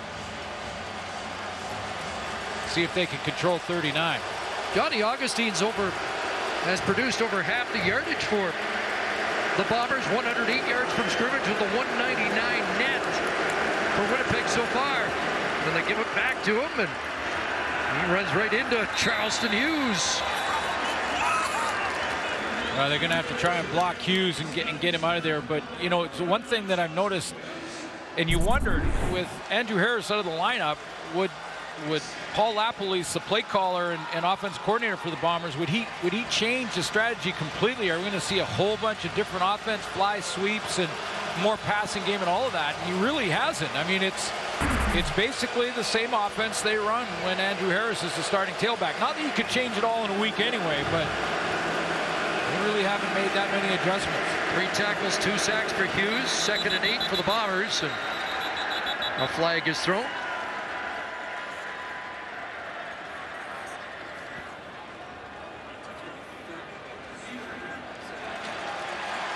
Five-yard penalty, remains 2nd down. Jamarcus Hardrick, the right tackle, flinched. Guess who was lined up across from Jamarcus? I'm going to give you 3 guesses, and 2 of them don't count. Who was lined up across from Jamarcus Hardrick? I'm guessing 39. 39 was over there. That's exactly who was right on the other side, and guess who got the procedure call? Penalties even. Each team's taken 8. 8 for 80 for Winnipeg, 8 for 65 yards for Saskatchewan. Now Charleston's up against Stanley Bryant down at the bottom. 2nd and long. And a crosser, and he got loose. Kenny Lawler into the open field, and that's the biggest passing play for the Bombers on the day. Kenny Lawler gets them some breathing room out near midfield. Well, this time the blitz was coming from Saskatchewan, where Charleston Hughes was going to take the block of Stanley Bryant right here, and he was going to get his teammate off the edge, Cameron Judge. The blitz works up front, but it doesn't work as far as the blitz beater for the Bombers, and that beater is to get the ball out of his hands as quickly as it can for Strebler to Kenny Lawler. 37-yard gain out of the hole, out of 2nd and long. Big play for the Bombers. Strebler up to 140 passing. Hughes on the prowl again. Strebler runs away, and he'll slide across midfield into Saskatchewan territory. Looks like about 7 from the point he hit the turf. Big time lean from Charleston Hughes in this pass rush, flushing him. Hughes down at the bottom. Watch how he leans the inside shoulder down low so that Stanley Bryant can't get a good piece of him. Lean way down in there. Now you can't get the full piece. You make yourself almost skinny off the edge and then flush your quarterback out. Strebler picks up what he can, and got pretty good yardage on that run. Final play, 3rd quarter, 2nd and 3. Strebler 23 yards rushing.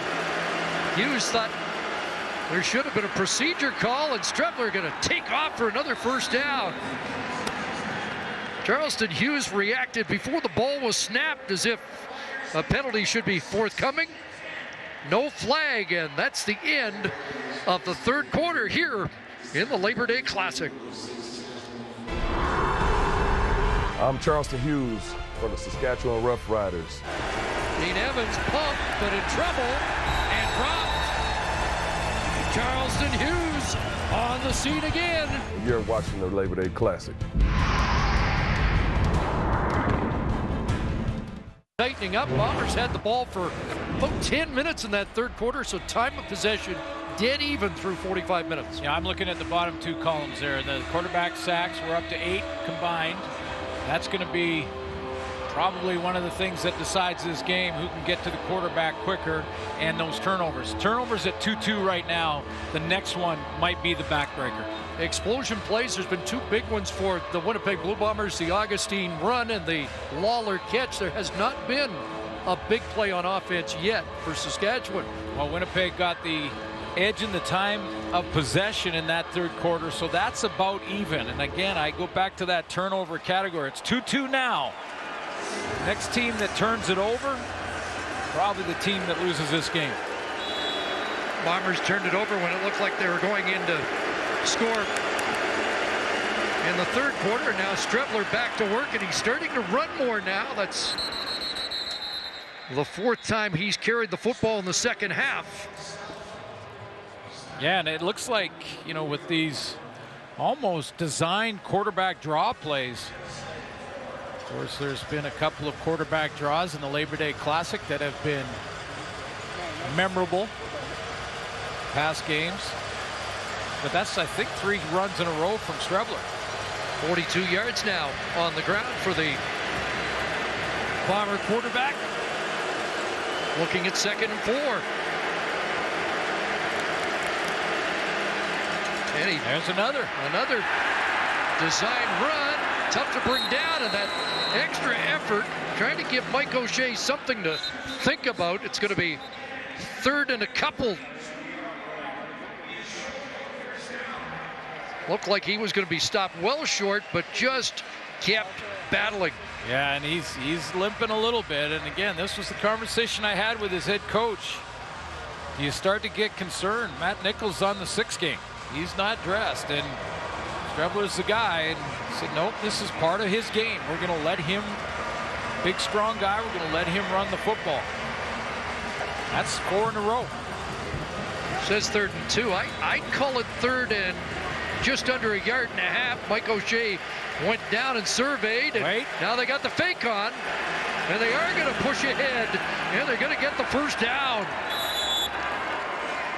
You know, I love the call from Coach O'Shea, because here's what Mike O'Shea was saying. He's going to soften up the D-line by putting the field goal team out there. By bringing Medlock out, you bring Medlock out, you soften them up front. You just think, okay, we're getting ready for a field goal. Then they have to regroup. They don't get that low leverage. It allows the guys up front to get a better pad level down lower, get that drive, so they can get that crucial 1.5 yards they needed. That's a big one. Gutsy call by the coach. I was going to say, I was surprised they weren't going for it, but Mike O'Shea always keeps you guessing. Big 3rd down gamble, and now 1st down at the 30. Flag down. Strebler going to throw that away. Looks like a holding call against Winnipeg.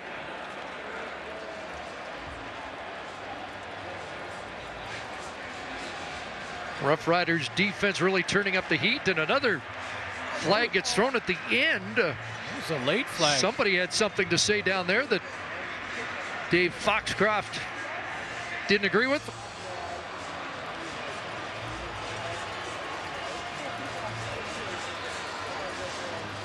Or was it intentional grounding? Didn't make the line of scrimmage with the throwaway.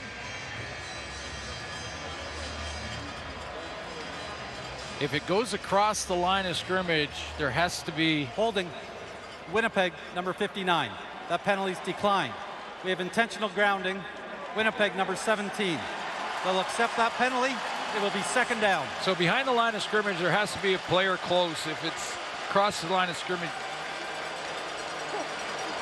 there wasn't a receiver close, didn't make the line of scrimmage, so intentional grounding. A 14-yard penalty as opposed to the 10 for the hold by Michael Couture. Had to get to the 30, and it's 2 yards short. That's a couple of yards short. Draw play, Augustine. And he gets wrapped up and taken down quickly. And there's Moncrief with another tackle.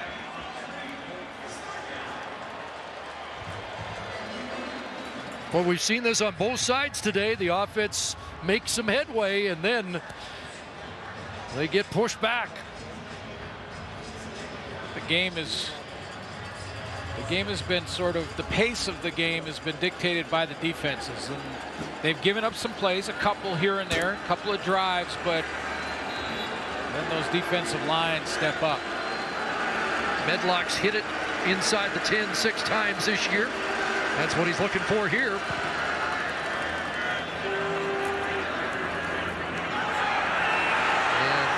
at the 16, you can hear the fans react. They thought there should have been a 15-yard no yards call on the play. Kyron Moore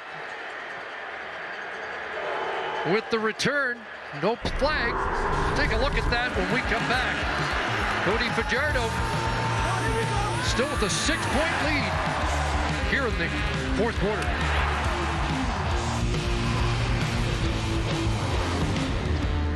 Try to instill in our kids, just go out there and do your best. That's why I was able to be a Hall of Famer and play 14 years in the CFL. A lot of times we spend so much time apart, and we know we're going to be together for that meal time, so it's very important. Safeway, official grocer of the CFL.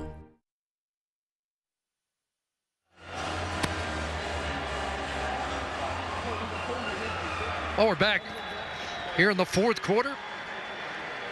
Take a look at that close non-call on the no yards, and it looks like the right call by the officials. Incomplete the foul out of the backfield. Yeah, as soon as the returner makes contact is when they judge whether or not there was anyone inside that 5-yard halo. But here's the first touch. Now it settles in, so this looks deceptive. It looks like that bomber is a little bit too close. But when you're that close in the moment that Kyran Moore touched the football, like right there, that's 5 yard.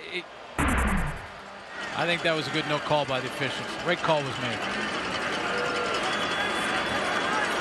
2nd and 10. The Riders trying to work their way out of a hole at the 17. Look out! Fajardo just got it away. Incomplete. Intended for Moore across the middle. And some heavy contact there. And Jeff Heck a little slow to get up before 2 and out for Saskatchewan on the day. Well, there was 2 real close ones there. Cody Fajardo looked like he was going to get hit on the throw, and at the other end, there's the contact. Jeff Heck coming from the middle, trying to keep the head contact out of that, and he got rocked a little bit, took the worst of it. That was quick for you, Reese. So Heck continues to get some attention. I can mention John Ryan's averaging 55.4 yards a punt today. You know, this game, one of the reasons he wanted to come back and play for the Saskatchewan Roughriders, and of course was with the Winnipeg Blue Bombers, and back in 2005 averaged 50.6 yards a punt. Yeah, and I'll take his ability if you're weighing, you know, that what he's working on, which is accuracy into the corners in plus territory, or just the power of that 55, 60-yard average, that he could just get you out of trouble. And right now they're backed up again. They need John Ryan to get him out of trouble with the big leg, and he'll work on that. By the time playoffs come around, John Ryan will be accurate in that inside the 10 corner kick. And it appears wind is negligible today. You almost feel, though, that this guy's due. His debut, Janarion Grant, who had the big first game with a couple of touchdowns. And Roughriders have given up 9 big kick returns this year. Greg Dickinson's looked for improvement. There's a shorter kick that bounces at midfield, and Grant will draw the 5-yard no yards call. At just a 40-yarder that time for Ryan. And terrific field position for Strebler, trying to cut into a 6-point Rider lead. Our Coors Light answering the call wondered how Paul LaPolice's offense would do without Matt Nichols and Andrew Harris. Well, after a terrible first quarter of -10 net yards, the Bombers have more net yards now than the Riders. Johnny Augustine has rushed for 92 yards, but most importantly, still only 10 points on the board. Back to Chris and Glenn. Thank you, Rod. Penalty against Chandler Fenner as well for an illegal block. So Bombers back at their 47. The crowd making noise to urge on the defense. Johnny Augustine with the carry up to the 52 has 4. Of course, the Bombers have prepared for the crowd noise, and you can believe that volume is going to get cranked up here on this second down as they get started. Chris Strebler said they had sounds and screeching and music and cheering and piped in music at practice to try and get used to it. I'm told it might get loud in Winnipeg next week, too. Yeah, that's exactly. 2nd and 6, hitch to Whitehead. Lucky Whitehead with a cutback for the first down. And they are back into Rough Rider territory. under 10 minutes left.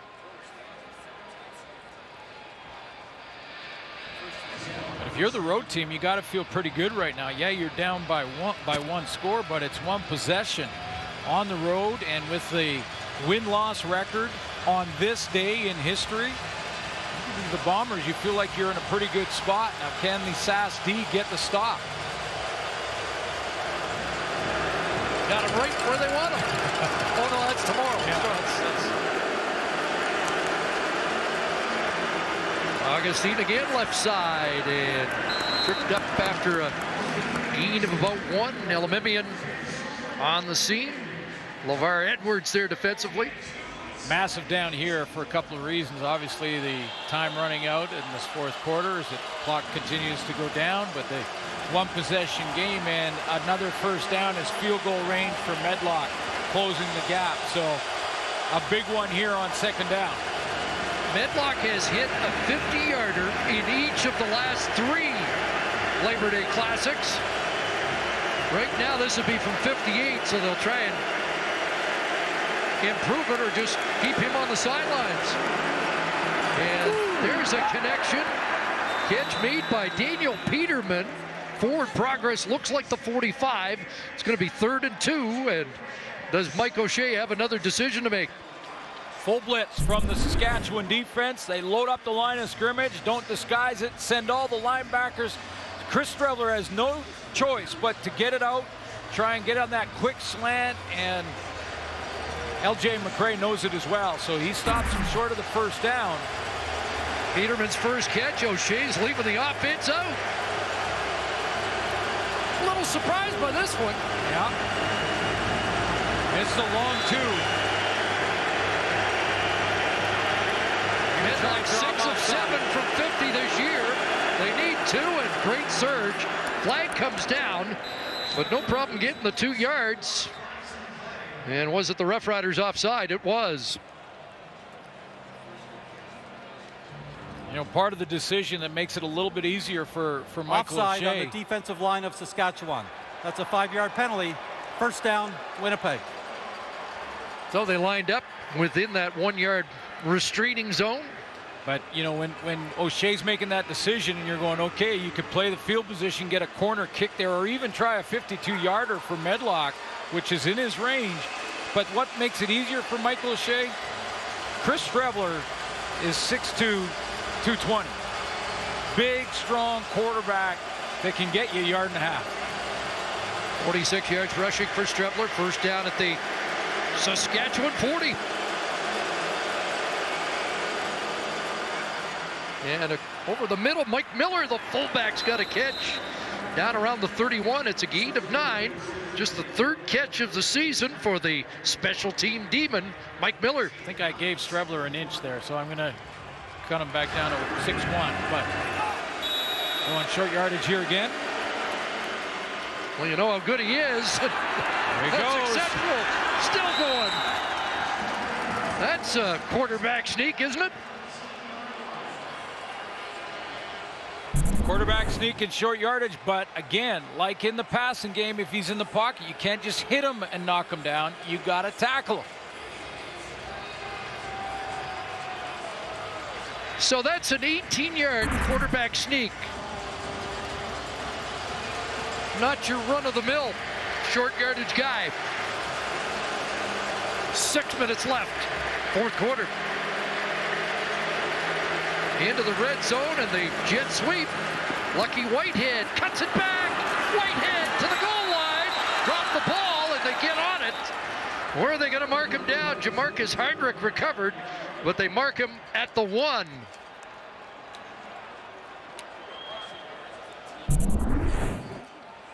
Outstanding inside cut from Lucky Whitehead here. It looked like Luchez Purefoy had him without much of a gain, but he puts his brakes on. Purefoy goes right by, flies by, down at the 1. Quarterback sneak, needed drive. They're trying to cap it here. Streveler straight ahead. And it's going to be second down. Didn't get there. Not this time. And there's that massive humanity. No 17-yard short yardage play here. Sask defense got low. up front and over the top. Solomon Elamimian. Here's contact, drives him back. Better call Saul. Second and goal. Micah Johnson in his first game back from injury. He's sucking oxy. He's trying to find some O2 right now. The hands on the hips. He's got to be big down here. Second down behind Couture. And is that the one? No signal. And they'll debate it. He's saying no. He's saying third down. No challenge, I don't think. That's a tough one to challenge, so they'll just line up third down. Here we go. Who wants it more right now?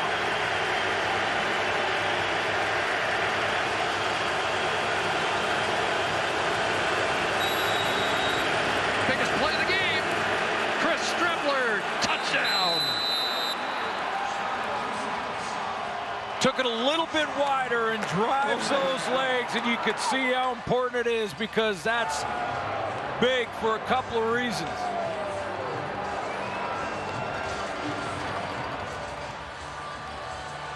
Offside, Saskatchewan, number 95. That penalty's declined. Result of the play is a touchdown.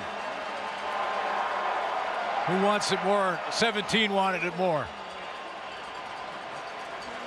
Bruised and battered and limping back to hold on the convert, but gets the job done.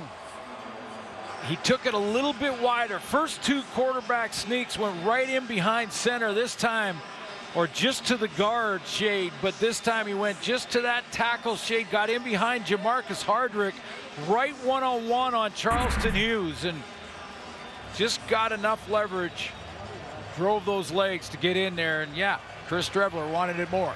7th touchdown of the year for Strebler.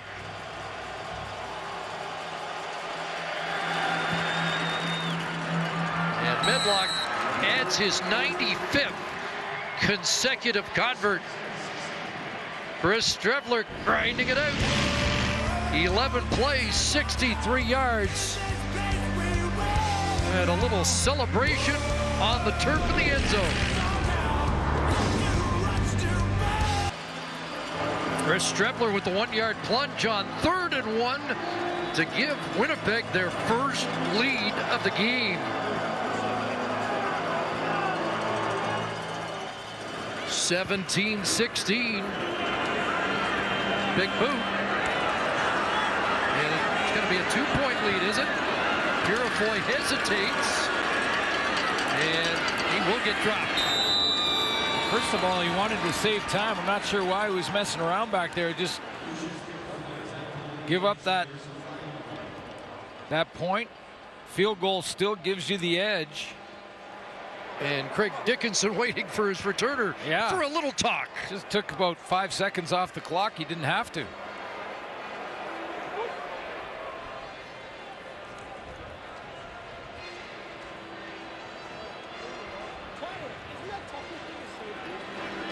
So an 18-16 Bomber lead now.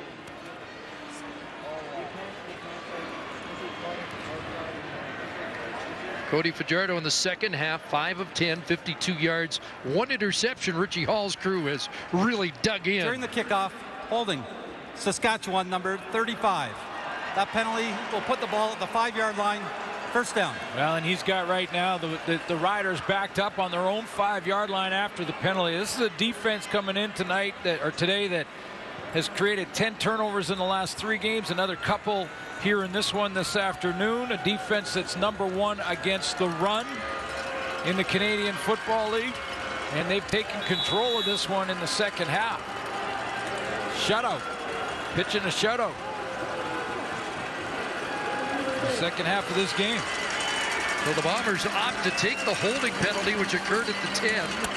Instead of the point, it's still a 1-point game, but the worst field position start of the day for Saskatchewan, and Kyron Moore with the catch up to the 11-yard line.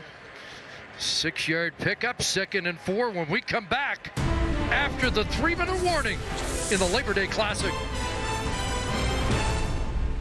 Labor Day weekend and the 35th anniversary of TSN. Two good reasons to salute all the folks behind the scenes and make it happen. Yeah, that first shot at the very far right was Joanna Brannigan, who has been with us since the beginning, but we wanted to showcase some of our crew, and we can't name them all, obviously. There's our ISO department guys getting those shots, all the camera people. Hey, we're turning the corner in weather too, so these guys and gals will be in the cold weather shooting the shot. It takes a lot to get the show to air, and we've got the best in the business in the truck. Our leader is John Hines in the producer seat here this afternoon. 2nd and 3, they go to Arsenault, and he gets a clutch catch to give the Roughriders a valuable first down, trailing by 1, under 3 minutes to go. Well, that gets them getting some breathing room here for Saskatchewan in this drive, this crucial drive. A throw and catch. And a new set of downs. Younger quarterback should be a little more shouldn't he be a little more nervous looking? Looks like he's in control, calling the plays, getting it off his wristband. Says he's nervous early, but he got that first completion, got a touchdown pass. Now he needs to engineer a long drive, and this might help. He takes on Willie Jefferson in pursuit, cuts him down. That's just one amazing. range from the 6'7", 248-pound defensive end. Well, and when he's chasing the quarterback down, even a fast runner like Cody Fajardo, he doesn't have to catch him. He just has to get to within about 4 yards, and then he can dive, and the reach gets him the rest. That's amazing play by a defensive end. 7-yard run for Fajardo. Just 8 yards rushing for the Rough Rider quarterback, and look at William Powell pick his way. Another nice run by Powell for a first down. Great play call. Don't panic. You don't have to throw it 20, 30 yards every down to try and get big chunks when you've got over 2 minutes to go in the game. And you need a field goal to take the lead. So keep with the balance in the offense. Great play call to William Powell there. 10-yard run. 35 in the game. Here comes pressure. Fajardo stands in, got Roosevelt at midfield. And it's 3 consecutive first downs on the drive. And they cut the field in half. This is where being precise and knowing your responsibilities comes through. Watch William Powell. Doesn't get the ball on this play, but if he doesn't make the block he makes here on Adam Bighill, no chance for Cody Fajardo to complete that one over the middle to Naaman Roosevelt. 16-yard connection.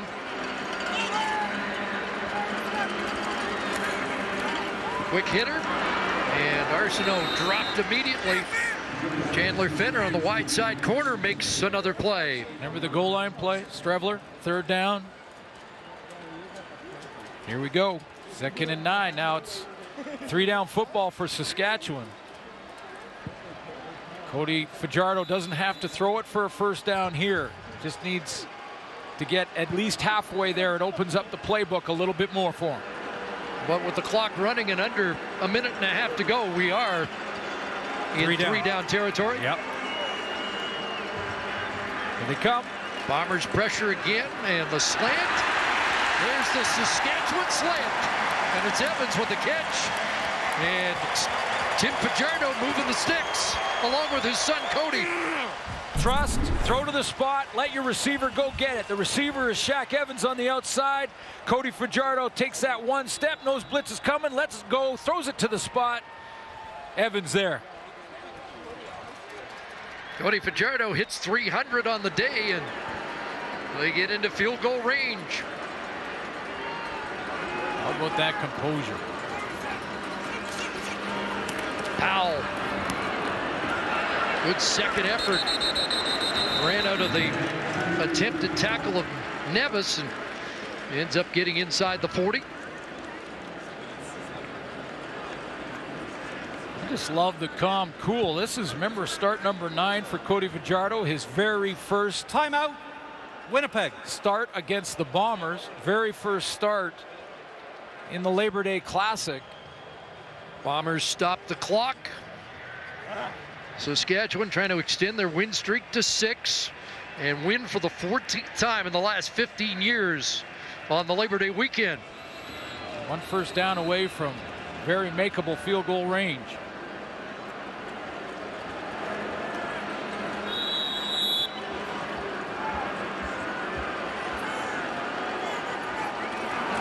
Second down, the handoff to Powell.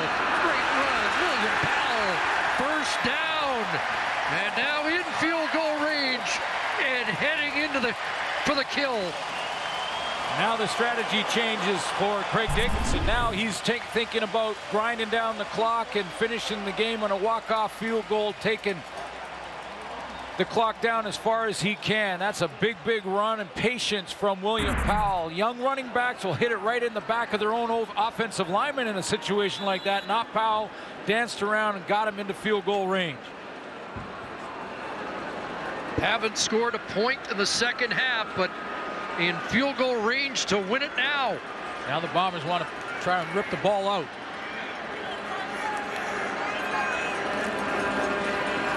Back to Powell.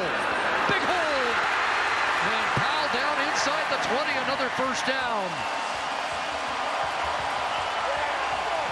Now you're close enough if you're Saskatchewan. You could almost kick it here on, get the clock down, kick it on first down. If you fumble it or have an issue and there's still a second left, you can kick it again. That's what they're going to do. Sending out the field goal unit now. Now can they take it down to zeros? I got to admit, for a second, I had a Kerry Joseph flashback from 2007. Quarterback draw? Thought they were trying to get into field goal range, and Kerry Joseph did the heavy lifting himself, but it's now on the feet to Brett Lowther.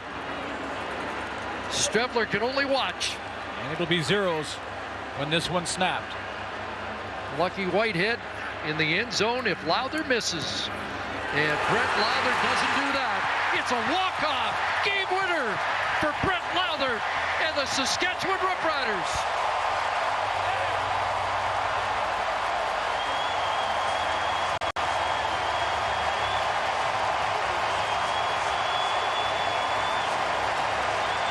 And it's the Lowther leap.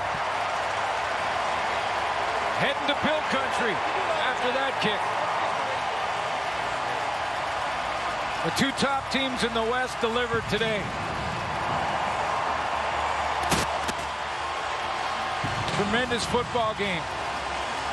And one of the top off-season signings came through in the last couple of plays in William Powell for the Saskatchewan Roughriders. Get him into field goal range.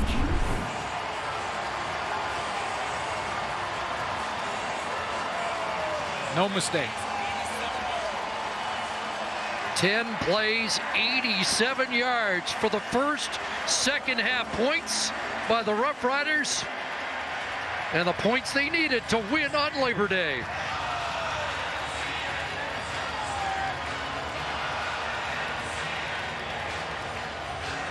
Roughriders' 6th straight victory.